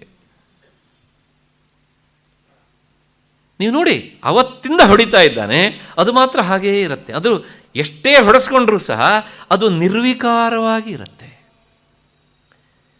ಹಾಗೆಯೇ ಈ ಆತ್ಮವಸ್ತು ಎನ್ನುವಂಥದ್ದು ಸಹ ಕೂಟಸ್ಥ. ಮುಂದೆ 15ನೇ ಅಧ್ಯಾಯದಲ್ಲಿ ಈ ಮಾತು ಸ್ಪಷ್ಟವಾಗಿ ಬರುತ್ತೆ. ಕೂಟಸ್ಥೋ ಅಕ್ಷರ ಉಚ್ಯತೆ ಅಂತ. ಅವನು ಕೂಟಸ್ಥ. ಹಾಗಿದ್ರೆ ಅವನು ಕೂಟಸ್ಥ ಅಂತ ಆದಮೇಲೆ ಇಲ್ಲೂ ಒಬ್ಬ ಅಕ್ಕಸಾಲಿಗೆ ಇರಬೇಕಲ್ವಾ, ಇಲ್ಲೂ ಅವನೇನೋ ಬಂಗಾರವನ್ನು ಆಭರಣ ಮಾಡಲಿಕ್ಕೆ ಇಟ್ಟು ಹೊಡಿಬೇಕಲ್ವಾ. ಹಾಗಿದ್ರೆ ಆತ್ಮವಸ್ತುವೇ ಕೂಟಸ್ಥ. ಹಾಗಿದ್ರೆ ಇಲ್ಲಿ ಸೊನಗಾರ ಗೋಲ್ಡ್ ಸ್ಮಿತ್ ಯಾರು ಅಂದರೆ ಮನಸ್ಸೇ ಅಕ್ಕಸಾಲಿಗ. ಈ ಮನಸ್ಸು ಏನು ಮಾಡ್ತಾ ಇರುತ್ತೆ ಅಂದರೆ ಶಬ್ದ, ಸ್ಪರ್ಶ, ರೂಪ, ರಸ, ಗಂಧಗಳು ಅನ್ನುವಂಥ ಈ ಒಂದೊಂದೇ ಬಂಗಾರದ ಬಿಸ್ಕತ್ಗಳನ್ನು ಅಲ್ಲಿಟ್ಟು ಆಗಾಗ ಹೊಡಿತಾ ಇರುತ್ತೆ. ಆದರೆ ಅವು ಬದಲಾವಣೆ ಆಗ್ತವೆ ಅಷ್ಟೇ ಹೊರತು ಸಹ ಆತ್ಮವಸ್ತು ಮಾತ್ರ ಬದಲಾವಣೆ ಆಗುವುದೇ ಇಲ್ಲ. ಅವುಗಳಾಗೆ ಮನಸ್ಸು ಶಬ್ದ, ಸ್ಪರ್ಶ, ರೂಪ, ರಸಗಂಧಗಳ ಜೊತೆ ಓಡಾಡ್ತಗಳನ್ನು ತಂದು ಇದು ಸುಖ ಅನುಭವಿಸೋದಕ್ಕೊಂದು ಆಧಾರ ಬೇಕಲ್ಲ. ಮನಸ್ಸಿಗೆ ಆಧಾರ ಯಾವುದು? ಚೈತನ್ಯ ವಸ್ತು ಅಲ್ವಾ. ಅದೇನಾದರೂ ವಿಕಾರ ಆಯ್ತಾ? ಆಗೋದಿಲ್ಲ. ಹಾಗಾಗಿ ಈ ಶಬ್ದ, ಸ್ಪರ್ಶ, ರೂಪ, ರಸಗಂಧಗಳು ಎನ್ನುವಂಥ ಈ ಬಂಗಾರದ ತುಂಡನ್ನು ಇಟ್ಟು ಮತ್ತೆ ಅಕ್ಕಸಾಲಿಗೆ ಬಡಿತಾನೆ, ಆಭರಣಗಳನ್ನು ಮಾಡ್ತಾನೆ. ಆದರೆ ಆ ಕಲ್ಲು ಇದೆಯಲ್ಲ, ಆತ್ಮವಸ್ತು ಎನ್ನುವಂಥ ಕಲ್ಲು, ಅದು ಮಾತ್ರ ನಿರ್ವಿಕಾರಿಯಾಗಿ ಹಾಗೇ ಇರ್ತದೆ. ಇದನ್ನು ಮನಗಂಡಂತಹ ಯೋಗಾರೂಢ ಅದು ತನ್ನ ನಿಜವಾದ ಸ್ವರೂಪ ಅಂಥೇಳಿ ಕೂಟಸ್ಥನಾಗಿ ಇರ್ತಾನೆ. ಅವನಿಗೆ ಈ ಶಬ್ದ, ಸ್ಪರ್ಶ, ರೂಪ, ರಸ, ಗಂಧಗಳು ಯಾವುದು ಏನೂ ಕೆಲಸ ಮಾಡಲ್ಲ. ಮನಸ್ಸು ಎನ್ನುವಂಥ ಅಕ್ಕಸಾಲಿಗನು ತೆಪ್ಪ ಕೂತಿರ್ತಾನೆ ಅಲ್ಲಿ. ಮತ್ತೆ ಮುಂದಿನ ಮಾತು ವಿಜಿತಾತ್ಮ, ಇಂದ್ರಿಯಗಳನ್ನು ಗೆದ್ದವನು ಅಂತ. ಇದರ ವಿವರಣೆ ನಾವು ನೋಡಿ ಆಗಿದೆ, ಸಾಕು. ಮತ್ತು 4ನೆಯ ಶಬ್ದ ಇನ್ನೊಂದುಂಟು ಅಲ್ಲಿ, ಏನು ಅಂದರೆ ಸಮಲೋಷ್ಟಾಶ್ಮ ಕಾಂಚನ ಅಂತ. ಅಂದರೆ ಇಷ್ಟರಲ್ಲಿ ಅವನು ಸಮನಾಗಿ ಇರ್ತಾನೆ, ಯಾವುದೇ ವ್ಯತ್ಯಾಸ, ಪಕ್ಷಪಾತ ಭಾವನೆ ಇಲ್ಲ, ಹೆಚ್ಚು ಅನ್ನೋ ಭಾವನೆಯೂ ಇಲ್ಲ, ಕಡಿಮೆ ಅನ್ನೋ ಭಾವನೆಯೂ ಇಲ್ಲ.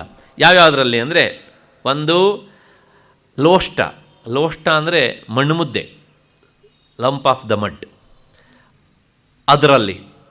ಮತ್ತು ಅದರ ಪಕ್ಕದಲ್ಲೇ ನೀವು ಕಲ್ಲನ್ನಿರಿಸಿದರೆ ಆ ಕಲ್ಲು ಮಣ್ಣು ಮುದ್ದೆ ಎರಡೂ ಅವನಿಗೆ ಸಮಾನ. ಮತ್ತು ಅದರ ಪಕ್ಕದಲ್ಲೇ ಒಂದು ಬಂಗಾರದ ಬಿಸ್ಕತ್ತನ್ನು ಇಟ್ಟರೆ ಅದು ಅವನಿಗೆ ಸಮಾನ. ಈ ಮೂರನ್ನೂ ಸಹ ಆತ ಸಮಾನವಾಗಿ ನೋಡ್ತಾನೆ ಯೋಗಾರೂಢ. ಇದಕ್ಕೆ ಸಮದೃಷ್ಟಿ ಅಂತ ಕರೀತಾರೆ, ಎಲ್ಲವನ್ನೂ ಸಮಾನವಾಗಿ ನೋಡುವಂಥದ್ದು.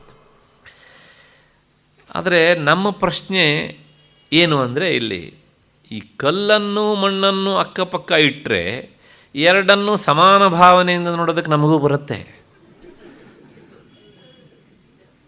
ಅಲ್ವಾ.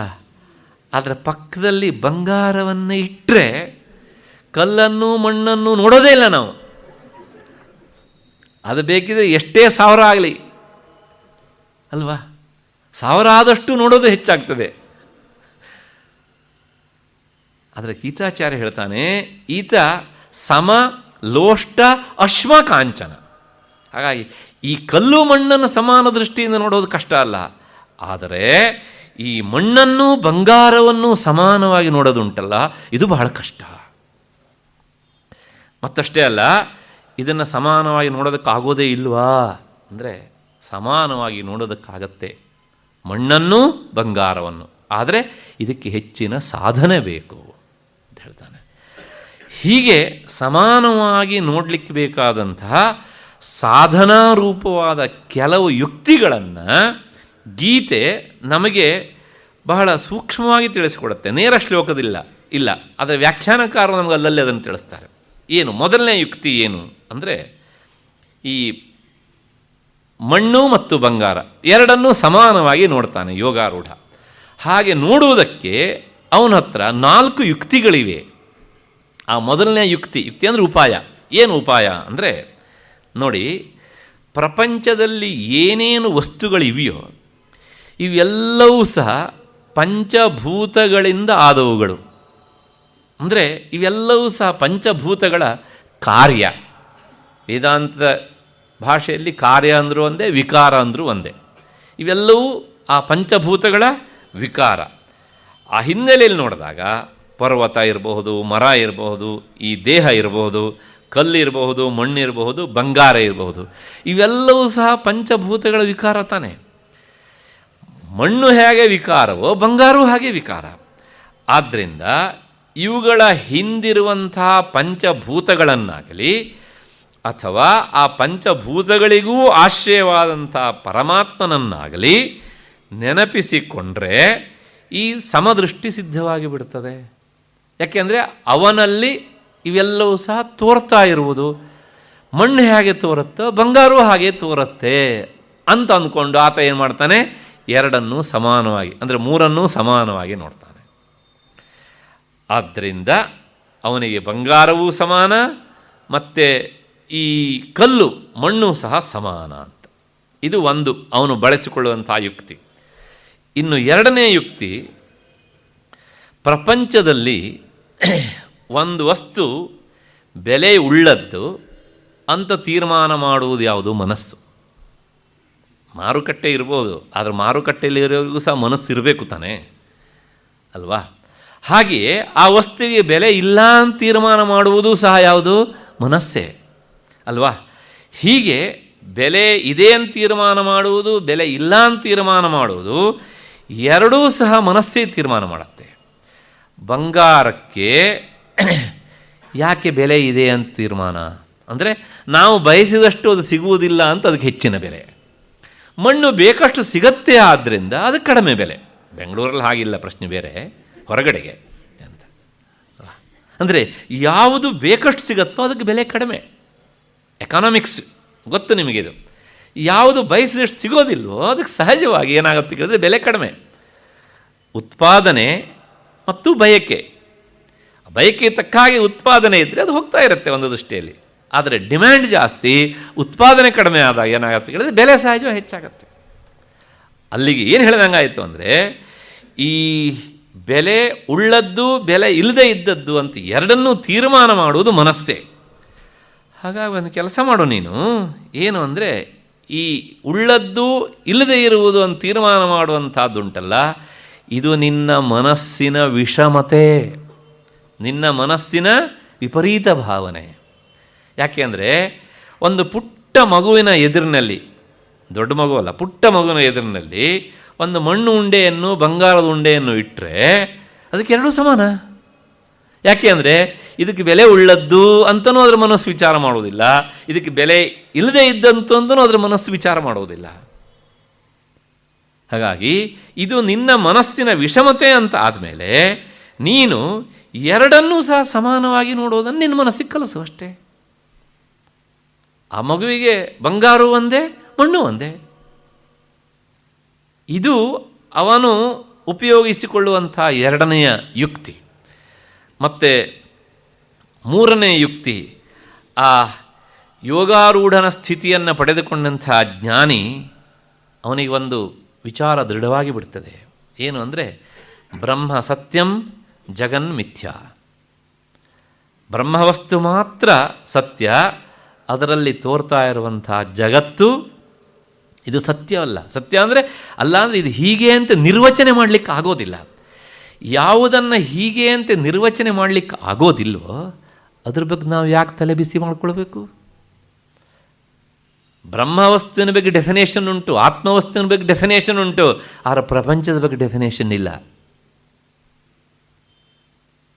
ಆದ್ದರಿಂದ ಅದು ಮಿಥ್ಯಾ ಅಂದರೆ ಮಿಥ್ಯಾ ಅನ್ನೋ ಶಬ್ದಕ್ಕೆ ಅನೃತಪರ, ಸುಳ್ಳು ಎನ್ನುವಂಥ ಒಂದು ಅರ್ಥ. ಹೀಗೆ ಅದು ಸುಳ್ಳು ಅಂತ ಆದ ಮೇಲೆ ಅವನಿಗೆ ನೋಡಿ ಮಣ್ಣೂ ಸುಳ್ಳು, ಆ ಮಣ್ಣಿನಿಂದಲೇ ಆದಂಥ ಬಂಗಾರವೂ ಸುಳ್ಳಲ್ವಾ? ಆದ್ದರಿಂದ ಅದು ಸುಳ್ಳು ಇದು ಸುಳ್ಳು ಅಂತ ಆದಮೇಲೆ ಒಂದು ಸುಳ್ಳಿಗೆ ಮಾತ್ರ ಬೆಲೆ ಉಂಟು, ಇನ್ನೊಂದು ಸುಳ್ಳಿಗೆ ಬೆಲೆ ಇಲ್ಲ ಅಂತ ಹೇಳೋದಾದರೂ ಹೇಗೆ? ಆದ್ದರಿಂದ ಆತ ಏನು ತೀರ್ಮಾನ ಮಾಡ್ತಾನೆ ಅಂತ ಕೇಳಿದರೆ, ಬಂಗಾರದ ಮೇಲೆ ಅವನಿಗೆ ಪ್ರೀತಿ ಇಲ್ಲ, ಯಾಕೆ ಅದು ಸುಳ್ಳು. ಮಣ್ಣಿನ ಮೇಲೆ ದ್ವೇಷ ಇಲ್ಲ, ಪ್ರೀತಿ ಕಡಿಮೆನೋ ಅಂತಲೂ ಹೇಳುವಾಗಿಲ್ಲ, ಯಾಕೆಂದರೆ ಅಲ್ಲೂ ಸಹ ಪ್ರೀತಿ ಇಲ್ಲ, ಯಾಕೆಂದರೆ ಅದೂ ಸಹ ಸುಳ್ಳು. ಒಂದು ಸುಳ್ಳಿನ ಬಗ್ಗೆ ಹೆಚ್ಚು ಪ್ರೀತಿ, ಇನ್ನೊಂದು ಸುಳ್ಳಿನ ಬಗ್ಗೆ ಕಡಿಮೆ ಪ್ರೀತಿ ಅಂತ ಲೋಕದಲ್ಲಿ ಉಂಟಾ? ಇಲ್ಲ. ಆದ್ದರಿಂದ ಇದಕ್ಕೊಂದು ದೃಷ್ಟಾಂತ ಕೊಡಬೇಕು ಅಂದರೆ, ಸ್ವಪ್ನದಿಂದ ಎಚ್ಚರ ಆದವನಿಗೆ ಸ್ವಪ್ನದಲ್ಲಿ ಕಂಡಂಥ ರಾಜನಿಗೂ ಒಂದೇ ಬೆಲೆ, ಭಿಕ್ಷುಕನಿಗೂ ಒಂದೇ ಬೆಲೆ ಅಲ್ವಾ? ಆ ಸ್ವಪ್ನ ಕಾಣುವಷ್ಟು ಹೊತ್ತು ಮಾತ್ರ ಇವನು ಭಿಕ್ಷುಕ, ಇವನು ರಾಜ. ಆದರೆ ಸ್ವಪ್ನದಿಂದ ಎಚ್ಚರ ಆದವನಿಗೆ ಭಿಕ್ಷುಕನಿಗೂ ಸಮಾನ ಬೆಲೆ, ರಾಜನಿಗೂ ಸಮಾನ ಬೆಲೆ, ಯಾಕೆ ಎರಡೂ ಸುಳ್ಳು. ಹಾಗೆಯೇ ಈ ಯೋಗಾರೂಢನಾದವನಿಗೆ ಇದು ಸುಳ್ಳು ಎನ್ನುವಂಥ ಅನುಭವ ಬಂದದ್ರಿಂದ ಬಂಗಾರವೂ ಸುಳ್ಳು ಮಣ್ಣು ಸುಳ್ಳು ಅಂತ ಆದ್ದರಿಂದ ಎರಡರ ಬಗ್ಗೂ ತಲೆ ಕೆಡಿಸ್ಕೊಳ್ಳೋದಿಲ್ಲ, ಎರಡೂ ಸಮಾನವಾಗಿ ಬೆಲೆ, ಎರಡೂ ಸುಳ್ಳು. ಇದು ಅವನು ಕಂಡಂತಹ ಮೂರನೆಯ ಯುಕ್ತಿ. ಮತ್ತು ಅವನಿಗೆ ನಾಲ್ಕನೆಯ ಯುಕ್ತಿ ಅವನು ಕಂಡುಕೊಂಡಂಥದ್ದು ಏನು ಅಂದರೆ, ಆತ್ಮಜ್ಞಾನವನ್ನು ಪಡೆಯೋದಕ್ಕೆ ಅಂದರೆ ಆತ್ಮಪ್ರಾಪ್ತಿಗೆ ಮಣ್ಣು ಉಪಯೋಗಕ್ಕೆ ಬರುವುದಿಲ್ಲ. ಬರ್ತದೆಯಾ? ಅಲ್ಲ. ಹಾಗೆಯೇ ಬಂಗಾರವೂ ಸಹ ಉಪಯೋಗಕ್ಕೆ ಬರುವುದಿಲ್ಲ. ಮಣ್ಣು ಉಪಯೋಗಕ್ಕೆ ಬರೋದಿಲ್ಲ, ಹಾಗೆ ಬಂಗಾರ ಉಪಯೋಗಕ್ಕೆ ಬರೋದಿಲ್ಲ ಅಂತ ಆದಮೇಲೆ ಹಾಗಿದ್ರೆ ಏನು ಮಾಡ್ತವೆ? ಆತ್ಮಜ್ಞಾನವನ್ನು ಪಡಿಬೇಕು ಅಂತ ಹೋಗುವವನಿಗೆ ಮಣ್ಣಿನ ಆಲೋಚನೆಯೂ ಅಡ್ಡಿಯನ್ನುಂಟು ಮಾಡ್ತದೆ, ಅದಕ್ಕಿಂತ ಹೆಚ್ಚು ಬಂಗಾರದ ಆಲೋಚನೆಯೂ ಅಡ್ಡಿಯನ್ನುಂಟು ಮಾಡ್ತದೆ. ಆದ್ದರಿಂದ ಆತ ಏನು ಮಾಡ್ತಾನೆ, ಇವು ಎರಡೂ ನನಗೆ ಅಡ್ಡಿಯನ್ನು ಉಂಟು ಮಾಡುವಂಥ ಪ್ರತಿಬಂಧಕಗಳಾದ್ದರಿಂದ ಇವುಗಳನ್ನು ತಾನು ದೂರ ಇಡಬೇಕು ಅಂಥೇಳಿ, ಅಂದರೆ ಆತ್ಮಜ್ಞಾನವನ್ನು ಪಡಿಬೇಕು ಎನ್ನುವಂತಹ ದಾರಿಗೆ ಎರಡೂ ಸಮಾನ ಪ್ರತಿಬಂಧಕಗಳಾದ್ದರಿಂದ ಎರಡನ್ನೂ ಸಮಾನವಾಗಿ ದೂರ ತಳ್ಳಿ ಬಿಡ್ತಾನೆ. ಅದರಿಂದಲೇ ಸಮ ಲೋಷ್ಟ ಅಶ್ಮ ಕಾಂಚನ, ಎಲ್ಲರಲ್ಲೂ ಸಮಬುದ್ಧಿ ಅವನಿಗೆ. ಯಾಕೆಂದರೆ ಅವನು ನೋಡುವುದು ಈ ಎಲ್ಲದಕ್ಕೂ ಮೂಲವಾದಂಥ ಬ್ರಹ್ಮವಸ್ತುವನ್ನೇ ಅಷ್ಟೇ ಹೊರತು ಅದರಲ್ಲಿ ತೋರ್ತಾ ಇರುವಂತಹ ಭಿನ್ನ ಭಿನ್ನವಾಗ್ತಾ ಇರುವಂತಹ ಈ ಪ್ರಾಪಂಚಿಕವಾದ ವಸ್ತುಗಳನ್ನು ಅಲ್ಲ. ಇಷ್ಟು ಆದ ಮೇಲೆ ಈ ಶ್ಲೋಕದ ಅರ್ಥ ಇಲ್ಲಿಗೆ ಸಾಕು ಅಂತ ನಿಲ್ಲಿಸಿಕೊಳ್ಳೋಣ. ಮತ್ತು ಮುಂದಿನ 9ನೆಯ ಶ್ಲೋಕ ಏನು? ಸುಹೃತ್ ಮಿತ್ರ ಅರಿ ಉದಾಸೀನ ಮಧ್ಯಸ್ಥ ದ್ವೇಷ್ಯ ಬಂಧುಷು ಸಾಧುಷ್ವಪಿ ಚ ಪಾಪೇಶು ಸಮಬುದ್ಧಿರ್ ವಿಶಿಷ್ಯತೆ. ಸೇರಿಸಿ ಹೇಳಿದರೆ, ಸುಹೃನ್ಮಿತ್ರಾರ್ಯುದಾಸೀನ ಮಧ್ಯಸ್ಥ ದ್ವೇಷ್ಯ ಬಂಧುಷು ಸಾಧುಷ್ವಪಿ ಚ ಪಾಪೇಶು ಸಮಬುದ್ಧಿರ್ ವಿಶಿಷ್ಯತೆ. ಇದರ ಅರ್ಥ ಏನಂದರೆ, ಸುಹೃತ್ ಮತ್ತು ಮಿತ್ರ, ಅರಿ, ಉದಾಸೀನ, ಮಧ್ಯಸ್ಥ, ದ್ವೇಷ್ಯ ಬಂಧುಗಳಲ್ಲಿಯೂ ಮತ್ತು ಸಾಧುಗಳಲ್ಲಿಯೂ ಪಾಪಿಗಳಲ್ಲಿಯೂ ಈ ಸಮಬುದ್ಧಿಯುಳ್ಳವನು ಅವರ ಕ್ರಿಯೆಯಿಂದ ವಿಕಾರಗೊಳ್ಳದ ಬುದ್ಧಿಯುಳ್ಳವನಾಗ್ತಾನೆ. ಅಂದರೆ ಹೆಚ್ಚಿನ ಯೋಗ್ಯತೆ ಉಳ್ಳವನು, ವಿಶಿಷ್ಯತೆ ಆಗಿರ್ತಾನೆ ಆತ. ಅಂದರೆ ಯೋಗಾರೂಢನಾದವನು ಉತ್ತಮನು ಎನ್ನುವಂಥದ್ದು. ಇದಿಷ್ಟು ಈ ಶ್ಲೋಕದ ಅರ್ಥ. ಈ ಶ್ಲೋಕವನ್ನು ನೋಡಿದಾಗ ನಮಗೊಂದು ಸ್ವಲ್ಪ ಗಾಬರಿ ಆಗ್ತದೆ. ಇಲ್ಲಿ ಏನು ಅಂದರೆ, ಸುಹೃತ್, ಮಿತ್ರ, ಈ ಎಲ್ಲ ಶಬ್ದ ನೋಡಿ, ಇವು ಸಮಾನವಾದ ಅರ್ಥವನ್ನು ಕೊಡುವಂತಹ ಶಬ್ದ. ಹಾಗಾಗಿ ಇವೆರಡೂ ಸಹ ಒಂದೇ ಅಲ್ವಾ? ಯಾಕೆ ಗೀತಾಚಾರ್ಯ ಮತ್ತೆ ಮತ್ತೆ ಸಮಾನವಾದ ಅರ್ಥವನ್ನು ಕೊಡುವ ಪದಗಳನ್ನೇ ಬಳಸ್ತಾನೆ? ಬೇರೆ ಬೇರೆ ಅರ್ಥವನ್ನು ಕೊಡುವ ಪದಗಳನ್ನು ಬಳಸಬೇಕಿತ್ತಲ್ವ? ಪ್ರಾಯಶಃ ಗೀತಾಚಾರ್ಯನಿಗೆ ತಕ್ಷಣಕ್ಕೆ ನೆನಪಿಗೆ ಬಂದಿಲ್ವೋ ಹೇಗೆ? ಅಥವಾ ಅವನಿಗೆ ಇನ್ಯಾವುದೇ ಶಬ್ದಗಳು ಹೊಳಿಲಿಲ್ವ ಹೇಗೆ? ಅಥವಾ ಪದಗಳೇ ಅವನ ಹತ್ರ ಇರಲಿಲ್ವ? ಹಾಗಿದ್ದಿದ್ದರೆ ಅವನು ಯಾಕೆ ಈ ಸುಹೃತ್ತು ಮಿತ್ರ ಎರಡೂ ಒಂದೇ ಅರ್ಥ, ಸಮಾನವಾದ ಅರ್ಥವನ್ನು ಕೊಡುವಂಥ ಪದಗಳನ್ನೇ ಯಾಕೆ ಗೀತಾಚಾರ್ಯ ಬಳಸ್ತಾನೆ? ಬೇರೆ ಬೇರೆ ಅರ್ಥವನ್ನು ಕೊಡೋ ಪದಗಳನ್ನು ಬಳಸ್ಬೋದಿತ್ತಲ್ಲ ಎನ್ನುವಂಥ ಒಂದು ಅಡ್ಡ ಸಂಶಯ ನಮ್ಮನ್ನು ಕಾಡ್ತಾ ಇರುತ್ತೆ. ಅದಕ್ಕೆ ನೇರವಾಗಿ ಗೀತಾಚಾರ್ಯ ಉತ್ತರ ಕೊಡೋದಿಲ್ಲ. ಯಾಕೆಂದರೆ ಗೀತಾಚಾರ್ಯನಿಗೆ ಸ್ಪಷ್ಟವಾಗಿ ಗೊತ್ತು, ಎರಡೂ ಸಮಾನವಾದಂಥ ಅರ್ಥವನ್ನು ಕೊಡುವ ಪದಗಳಲ್ಲ. ಲೋಕದ ದೃಷ್ಟಿಯಲ್ಲಿ ಸಮಾನ, ಆದರೆ ವೇದಾಂತ ನೆಲೆಯಲ್ಲಿ ಸ್ವಲ್ಪ ಬೇರೆ ಬೇರೆಯಾದಂಥ ಅರ್ಥವನ್ನು ಕೊಡುವಂಥ ಪದಗಳಾದ್ದರಿಂದ ಅದನ್ನು ಮನಸ್ಸಿನಲ್ಲಿಟ್ಟುಕೊಂಡು ಗೀತಾಚಾರ್ಯ ಈ ಪದಗಳನ್ನು ಬಳಸಿದ್ದಾನೆ. ಹಾಗಿದ್ದರೆ ಈ ಪದಗಳಲ್ಲಿ ಸೂಕ್ಷ್ಮವಾದಂಥ ಒಂದು ವ್ಯತ್ಯಾಸ ಉಂಟು. ಏನು ವ್ಯತ್ಯಾಸ? ಸುಹೃತ್ ಅಂದ್ರೂ ಮತ್ತು ಮಿತ್ರ ಅಂದ್ರೂ ಎರಡೂ ಒಂದೇ ಅಲ್ಲ, ಇಬ್ಬರೂ ಬೇರೆ ಬೇರೆ. ಅದರ ಅರ್ಥವನ್ನು ನೋಡಬೇಕು. ಹಾಗಿದ್ರೆ ಸುಹೃತ್ ಅಂದರೆ ಏನು? ಲೌಕಿಕವಾದ ಸಂಸ್ಥೆಯಲ್ಲಿ ಇದೆರಡನ್ನೂ ಸಮಾನವಾಗಿ ನಾವು ಬಳಸ್ತೇವೆ. ಅದರ ಶಾಸ್ತ್ರದ ಚೌಕಟ್ಟಿನಲ್ಲಿ ಅರ್ಥ ವ್ಯತ್ಯಾಸ ಉಂಟು. ಸುಹೃತ್ ಅಂದರೆ ಏನು? ಸುಹೃತ್ ಅಂದರೆ ಯಾವಾತ ನಮ್ಮಿಂದ ಪ್ರತ್ಯುಪಕಾರವನ್ನು ನಿರೀಕ್ಷಿಸದೇ ಉಪಕಾರ ಮಾಡ್ತಾನೋ ಅವನು ಸುಹೃತ್. ನಮ್ಮಿಂದ ಏನನ್ನೂ ನಿರೀಕ್ಷಣೆ ಮಾಡಬಾರ್ದು, ಉಪಕಾರ ಮಾಡಬೇಕು, ಅವನು ಸುಹೃತ್. ಹಾಗಿದ್ರೆ ಮಿತ್ರ ಅಂದರೆ ಸ್ನೇಹಿತ. ನಮಗೂ ಅವನಿಗೂ ಸ್ನೇಹ, ಜಿಡ್ಡು ಉಂಟು, ಅಂಟುವಿಕೆ ಉಂಟು. ಆದರೆ ಅವನು ನಮ್ಮಿಂದ ಏನನ್ನೂ ನಿರೀಕ್ಷಿಸದೆ ಉಪಕಾರ ಮಾಡುವವನಲ್ಲ, ನಿರೀಕ್ಷಿಸಿಯೇ ಉಪಕಾರ ಮಾಡುವವನು. ಆದ್ದರಿಂದ ಅವನು ಮಿತ್ರ. ನೋಡಿ ಎರಡಕ್ಕೂ ಎಷ್ಟು ವ್ಯತ್ಯಾಸ ಅಂತ. ಅಂದರೆ ಈ ಸುಹೃತ್ತಿನಲ್ಲಿ ಯಾವುದೇ ಸ್ವಾರ್ಥದ ಅಂಶ ಇಲ್ಲ, ಮತ್ತು ಮಿತ್ರನಲ್ಲಿ ಸ್ವಲ್ಪ ಸ್ವಾರ್ಥದ ಅಂಶ ಉಂಟು. ಎರಡಕ್ಕೂ ವ್ಯತ್ಯಾಸ ಉಂಟೋ ಇಲ್ವೋ? ವ್ಯತ್ಯಾಸ ಉಂಟು. ಮತ್ತು ನಮಗೆ ಇವತ್ತು ದೊಡ್ಡ ನಮ್ಮ ದುರ್ದೈವ ಅಂತ ಹೇಳಬೇಕು ಅಥವಾ ನಮ್ಮ ಅಹೋಭಾಗ್ಯ ಅಂತ ಹೇಳಬೇಕು ಗೊತ್ತಾಗೋದಿಲ್ಲ. ನಮಗೆ ಅರಿನೂ ಒಂದೇ ಹರಿನೂ ಒಂದೇ ಆಗಿಬಿಟ್ಟಿದ್ದಾನೆ ದುರ್ದೈವ ಅಂದರೆ. ಶಾಲೆಗಳಲ್ಲಂತೂ ಇಂಥ ಶಬ್ದಗಳು ಬಂದುಬಿಟ್ರೆ ದೇವರಿಗೆ ಪ್ರೀತಿ. ಹರಿ ಎರಡೂ ಒಂದೇ. ಹಾಗೆ ಹೇಳ್ತಾ ಹೇಳ್ತಾ ಆ ಹರಿಯೇ ನಮಗೆ ಅರಿಯಾಗಿಬಿಟ್ಟಿದ್ದಾನೆ ಇವತ್ತು. ಅಷ್ಟರ ಮಟ್ಟಿಗೆ ನಮ್ಮ ಉಚ್ಚಾರಣೆ ಹಾಳಾಗಿ ಹೋಗಿದೆ. ಕಾರಣ ಇಷ್ಟೇ, ಚಿಕ್ಕ ವಯಸ್ಸಿನಲ್ಲಿ ಮಕ್ಕಳಿಗೆ ಅಕಾರಕ್ಕೂ ಹಕಾರಕ್ಕೂ ಇರುವಂತಹ ವ್ಯತ್ಯಾಸವನ್ನು ತಂದೆ ತಾಯಿಗಳು ಮನೆಯಲ್ಲಿ ಕಲಿಸೋದಿಲ್ಲ. ಅಲ್ಲಿ ಹೇಗಾಗೋ ಎರ್ರ ಬಿರ್ರ ಹೇಳುವುದನ್ನು ಉಚ್ಚಾರಣೆ ಮಾಡಿ ಕಲಿತು ಬಂದಿರ್ತಾರಲ್ಲ, ಶಾಲೆಗೆ ಬಂದ್ಕೊಂಡು ಅದೇ ಸರಿ ಅಂತ ಮುಂದುವರಿತಾರೆ. ಮತ್ತು ಇನ್ನು ಶಾಲೆಗೆ ಬಂದ ಮೇಲೆ ಇನ್ನೊಂದು ದೊಡ್ಡ ತಾಪತ್ರಯ ಏನು ಅಂದರೆ, ದಯವಿಟ್ಟು ಅನ್ಯಥಾ ಭಾವಿಸ್ಬೇಡಿ, ಗಣಿತ, ವಿಜ್ಞಾನ, ಸೋಷಿಯಲ್ ಸೈನ್ಸ್ ಪಾಠ ಮಾಡುವವರಿಗೆ ಭಾಷೆ ಬೇಕಾಗಿಲ್ಲ. ಇನ್ನು ಭಾಷೆ ಕಲಿಸುವವರಿಗೆ ಅವರಿಗೆ ಪಾಪ ಇದೇ ಗೊತ್ತಿಲ್ಲ, ಅವರಿಗೂ ಗೊತ್ತಿಲ್ಲ. ಹಾಗಾಗಿ ಆ ಮಕ್ಕಳನ್ನು ಯಾರು ತಿದ್ದಬೇಕು? ಇಷ್ಟೂ ಮಿಕ್ಕಿ ನೀವು ತಿದ್ದಲಿಕ್ಕೆ ಹೋದರೆ ಆ ಮಗು 6-8 ವರ್ಷ ಅಬದ್ಧವನ್ನೇ ಹೇಳೋದನ್ನು ಕಲಿತಾ ಬಂದ ಮೇಲೆ ಮತ್ತು ನೀವು 1-2 ಸಲ ಹೇಳಿದ್ರೆ ಅದಿಲ್ಲಿ ಕಲಿಯೋದಿಲ್ಲ. ಹೇಳಿಕೊಡುವ ಮೇಷ್ಟ್ರಿಗೆ ಕೋಪ ಒಂದು ಸ್ವಲ್ಪ ಗದರಿದ್ರೆ ಮಾನ್ಯ ಸಹ ಅಪ್ಪ ಅಮ್ಮ ಬಂದು ಕೇಳ್ತಾರೆ, ಹೇಗಾದರೂ ಉಚ್ಚಾರ ಮಾಡ್ಕೊಳ್ಳೋಲ್ಲ, ನಿಮಗೆ ಯಾಕ್ರಿ ಬೇಕು ಅಂತ, ನಿನ್ನ ಹಣೆ ಬರ ಅಂತ ಇವ್ರು ಕೈ ಬಿಡ್ತಾರೆ. ಹಾಗಾಗಿ ಏನಾಗತ್ತೆ ಕೇಳಿದರೆ ಹರಿಯೇ ಹರಿಯಾಗಿ ಬಿಡ್ತಾನೆ ಕೊನೆಗೆ ಅಷ್ಟೇ. ಇದು ಇಲ್ಲೊಂದೇ ಅಲ್ಲ, ಸ್ವಲ್ಪ ನಮ್ಮ ಬೆಂಗಳೂರಿಗೆ ಬನ್ನಿ, ನನಗಿನ್ನೂ ಒಂದು ಗೊಂದಲ ಉಂಟು. ಹಲಸೂರು ಅಲಸೂರು ಅಂತ.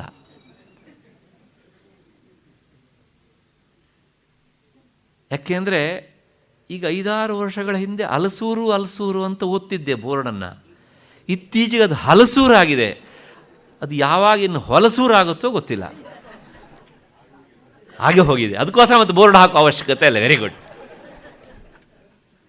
ಯಾವುದು ಹಾಗೆ ಬಿಟ್ಟಿದೆಯೋ ಮತ್ತು ಅದನ್ನು ಬೋರ್ಡಿಂದ ತಿಳಿಸ್ಬೇಕಾದ ಅವಶ್ಯಕತೆ ಇಲ್ವಲ್ಲ.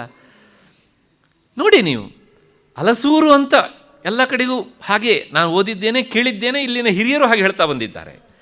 ಆದರೆ ಈಗ ಹಲಸೂರು ಹೋಗಿದೆ, ಅದು ಹಲಸೂರು ಆಗಿಬಿಟ್ಟಿದೆ. ಯಾಕೆ ಅಂದರೆ ನಾವು ಒಂದು ಅಭ್ಯಾಸ ಮಾಡಿಕೊಂಡಿದ್ದೇವೆ. ಏನು ಅಂದರೆ ನಮ್ಮ ನಾಲಿಗೆ ಹೇಗೆ ಉಚ್ಚಾರ ಮಾಡುತ್ತೋ ಹಾಗೆ ಬರೆಯೋದನ್ನು ಕಲಿತಿದ್ದೇವೆ. ಹೇಗೆ ಶಬ್ದ ಇದೆಯೋ ಹಾಗೆ ಉಚ್ಚಾರ ಮಾಡೋದಿಲ್ಲ, ಶಬ್ದ ಇದ್ದ ಹಾಗೆ ನಾವು ಬರೆಯೋದಿಲ್ಲ. ಮಕ್ಕಳಿಗಷ್ಟೇ ಅಲ್ಲ, ಇದು ಅಧ್ಯಾಪಕರುಗಳಿಗೂ ಸಹ ಇದೇ ಜಾಯಮಾನ ಅಂಟಿಬಿಟ್ಟಿದೆ. ಹಾಗಾಗಿ ಹರಿಯೋ ಅಂದರೆ ಬಹಳ ಕಷ್ಟ. ಹಾಗಾಗಿ ಗೀತೆಯನ್ನು ಓದುವಂಥ ನಾವು ಗೀತಾಚಾರ್ಯನ ಅಭಿಪ್ರಾಯಕ್ಕೆ ವಿರುದ್ಧವಾಗಿ ಓದಬಾರದು. ಇಲ್ಲಿ ಬಂದಂತಹ ಶಬ್ದ ಹರಿಯಲ್ಲ, ಅರಿ. ಅ ಅಂದರೆ ಸ್ವರದಲ್ಲಿ ಮೊದಲನೆಯ ಅಕ್ಷರ. ಏನು ಇಷ್ಟೆಲ್ಲ ವಿವರಣೆ ಕೊಡಬೇಕು ನೋಡಿ. ಅರಿಹಿ ಅಂದರೆ ಯಾರು ಅಂದರೆ ತನ್ನ ಕ್ರೂರ ಸ್ವಭಾವದಿಂದ ನಮಗೆ ಅಪಕಾರವನ್ನು ಮಾಡುವಂಥವನು ಅರಿ. ಸಾಕು, ಇದ್ರ ಬಗ್ಗೆ ಇಷ್ಟು ವಿವರಣೆ. ಮತ್ತು ಉದಾಸೀನ ಅಂದರೆ ಪರಸ್ಪರ ಅಣ್ಣ ತಮ್ಮಂದಿರಲ್ಲಿ ಏನೋ ಜಗಳ ಹತ್ತಿದೆ ಅಂತ ಅಂದ್ಕೊಳ್ಳಿ. ಆಗ ಆ ಇಬ್ಬರಲ್ಲೂ ಸಹ ಯಾರ ಪಕ್ಷವನ್ನೂ ವಹಿಸದೆ ಆತ ಸಮಾನವಾದ ಹಿತವನ್ನು ಬಯಸ್ತಾನೆ, ಅವನೇ ಉದಾಸೀನ. ಅಂದರೆ ಯಾರ ಪಕ್ಷವನ್ನೂ ವಹಿಸೋದಿಲ್ಲ ಆತ, ಉದಾಸೀನ. ನಾವು ಹೇಳ್ತಾರಲ್ಲ ತಟಸ್ಥ ಅಂತ. ತಟಸ್ಥ ಅಂದರೆ ಏನು? ತಟ ಅಂದರೆ ದಡ ಅಂತ ಅರ್ಥ. ಅಲ್ಲಿ ನಿಂತವನಿಗೆ ನೀರಿನ ಸ್ಪರ್ಶ ಆಗತ್ತಾ? ಇಲ್ಲ. ನೀರಿನಲ್ಲಿ ಇಳಿದವನಿಗೆ ಮಾತ್ರ ನೀರು ತಾಗತ್ತೆ, ದಡದಲ್ಲಿ ನಿಂತವನಿಗೆ ನೀರು ತಾಗೋದಿಲ್ಲ. ಹಾಗೆ ಅವರಿಬ್ಬರ ಜಗಳದ ಯಾವ ಅಂಶವೂ ಇವನಿಗೆ ತಾಗೋದಿಲ್ಲ, ಆದ್ದರಿಂದ ಅವನು ಉದಾಸೀನ ಅಂತ ಆಯಿತು. ಮತ್ತು ಮುಂದಿನದು ಮಧ್ಯಸ್ಥ. ಪರಸ್ಪರ ವಿರುದ್ಧರಾದಂತಹ ಇಬ್ಬರು ವ್ಯಕ್ತಿಗಳಲ್ಲಿ ಆತ ಯಾರ ಪಕ್ಷವನ್ನೂ ವಹಿಸದೆ ಇಬ್ಬರಿಗೂ ಹಿತವನ್ನು ಬಯಸ್ತಾನೆ, ಅವನು ಮಧ್ಯಸ್ಥ. ಮಧ್ಯಸ್ಥನಾಗುವನ ಮೇಲೆ ತುಂಬ ಹೊಣೆಗಾರಿಕೆ ಉಂಟು. ಇಬ್ಬರಿಗೂ ಹಿತ ಬಯಸಬೇಕು. ಇವನು ನನ್ನ ಕಡೆಯವನು ಅಂತ ಸ್ವಲ್ಪ ಪಾರ್ಶಾಲಿಟಿ ಮಾಡುವುದು, ಹಾಗೆ ಮಾಡಿದರೆ ಅವನು ಮಧ್ಯಸ್ಥನಾಗುವುದಿಲ್ಲ. ಮತ್ತು ದ್ವೇಷ್ಯ, ತನಗೆ ಅಪ್ರಿಯನಾದವನನ್ನು ನಾವು ದ್ವೇಷ್ಯ ಅಂತ ಕರಿತೇವೆ, ಅಂದರೆ ಹಾಗೆ ಇದ್ದವನು ಅಂತ. ಮತ್ತು ಮುಂದಿನವನು ಬಂಧು, ಸಂಬಂಧಿ, ರಕ್ತ ಸಂಬಂಧಿ, ಅವನ ಬಂಧು. ಮತ್ತು ಸಾಧು ಅಂದರೆ ಶಾಸ್ತ್ರ ಹೇಳಿದಂತಹ ಉತ್ತಮವಾದಂತಹ ಕೆಲಸವನ್ನು ಮಾಡುವವನು ಅವನು ಸಾಧು. ಆದರೆ ಇವತ್ತು ಈ ಅರ್ಥ ಸತ್ತೋಗಿದೆ. ಅವನು ತುಂಬ ಸಾಧು ಕಣ್ರಿ, ಕೈಲಾಗದೇ ಇರುವವನು ಅಂತ. ಸಾಧು ಕೈಲಾಗದೇ ಇರುವವನಲ್ಲ, ಅಂದರೆ ಶಾಸ್ತ್ರಸಮ್ಮತವಾದಂತಹ ಕರ್ಮಗಳನ್ನು ಮಾಡುವವನು ಸಾಧು ಅಂತ. ನೋಡಿ, ನಮ್ಮಂಥವ್ರ ಬಾಯಲ್ಲಿ ಏನಾದರೂ ಇಂತಹ ಶಬ್ದಗಳು ಸಿಕ್ಕಿದರೆ ಅದರ ಮೂಲಾರ್ಥವನ್ನೇ ನಾವು ಹೇಗೆ ಚಿವುಟಿ ಹಾಕಿಬಿಡ್ತೇವೆ ಅಂತ. ಮತ್ತು ಪಾಪಿ ಅನ್ನೋದಕ್ಕೆ ಅರ್ಥ ಏನು? ನಾವು ನಮಗಾಗದೇ ಇರೋವನ್ನು ಪಾಪಿ ಅಂತ ಸಂಬೋಧನೆ ಮಾಡ್ತೇವೆ. ಇವನು ಪಾಪಿ ಅಲ್ಲ. ಪಾಪಿ ಅನ್ನೋದಕ್ಕೆ ಅರ್ಥ ನಿಷಿದ್ಧವಾದ ಕರ್ಮವನ್ನು, ಪ್ರತಿಷಿದ್ಧವಾದ ಕರ್ಮವನ್ನು ಮಾಡುವವನಿಗೆ ಪಾಪಿ ಅಂತ ಹೆಸರು. ಯಾಕೆಂದರೆ ಆ ಪ್ರತಿಷಿದ್ಧವಾದ ಕರ್ಮವನ್ನು ಮಾಡಿ ಅದರ ಫಲ ಅನುಭವಿಸ್ತಾನಲ್ಲ ಅವನು. ಹಾಗಾಗಿ ಅವನನ್ನು ಪಾಪಿ ಅಂತ ಕರೀತಾರೆ. ಇಷ್ಟು ಹಿನ್ನೆಲೆಯಲ್ಲಿ ಈ ಯೋಗಾರೂಢ ಹೇಗಿರ್ತಾನೆ? ಸುಹೃನ್ಮಿತ್ರಾರ್ ಉದಾಸೀನ ಮಧ್ಯಸ್ಥ ದ್ವೇಷ್ಯ ಬಂಧುಷು ಸಾಧಿಷ್ವಪಿ ಚ ಪಾಪೇಶು ಸಮಬುದ್ಧಿ ವಿಶಿಷ್ಯತೆ. ಈ ಎಲ್ಲರಲ್ಲೂ ಸಾತ ಹೇಗಿರ್ತಾನೆ ಕೇಳಿದರೆ ಸಮಾನವಾಗಿ ಇರ್ತಾನೆ. ಇವರೆಲ್ಲರೂ ಬೇರೆ ಬೇರೆ ಅಂತ ನಮಗೆ, ಆದರೆ ಅವನಿಗೆ ಮಾತ್ರ ಯಾರೂ ಬೇರೆ ಅಲ್ಲ, ಎಲ್ಲರೂ ಸಮಾನ. ಯಾಕೆಂದರೆ ಅವನು ನೋಡುವುದು ಅವರ ಈ ಹೊರಗಿನ ಲಕ್ಷಣಗಳನ್ನೆಲ್ಲ, ಇವರೆಲ್ಲರಿಗೂ ಆಧಾರವಾದ ಅಧಿಷ್ಠಾನವಾದಂಥ ಆತ್ಮವಸ್ತುವನ್ನು, ಅದೇ ತನ್ನ ಸ್ವರೂಪ ಅಂತ ತಿಳಿದು ಆತ ಯೋಗಾರೂಢನಾಗಿ ಕುಳಿತಿರ್ತಾನೆ. ಇಲ್ಲಿಗೆ ಇವತ್ತಿನ ಚಿಂತನೆಯನ್ನು ನಿಲ್ಲಿಸ್ಕೊಳ್ಳೋಣ. ಏಕೆಂದರೆ ನಾಳೆಯಿಂದ ಮತ್ತೆ ಪುನಃ ಬೇರೆ ವಿಷಯ ಬರ್ತದೆ. ಆ ವಿಷಯ ಏನು ಅನ್ನೋದನ್ನು 6:30 ಸೇರಿದಾಗ ನೋಡೋಣ. ಅಲ್ಲಿವರೆಗೆ ನಿಮಗೆಲ್ಲ ನಮಸ್ಕಾರ ಮತ್ತು ಕೃತಜ್ಞತೆಗಳು.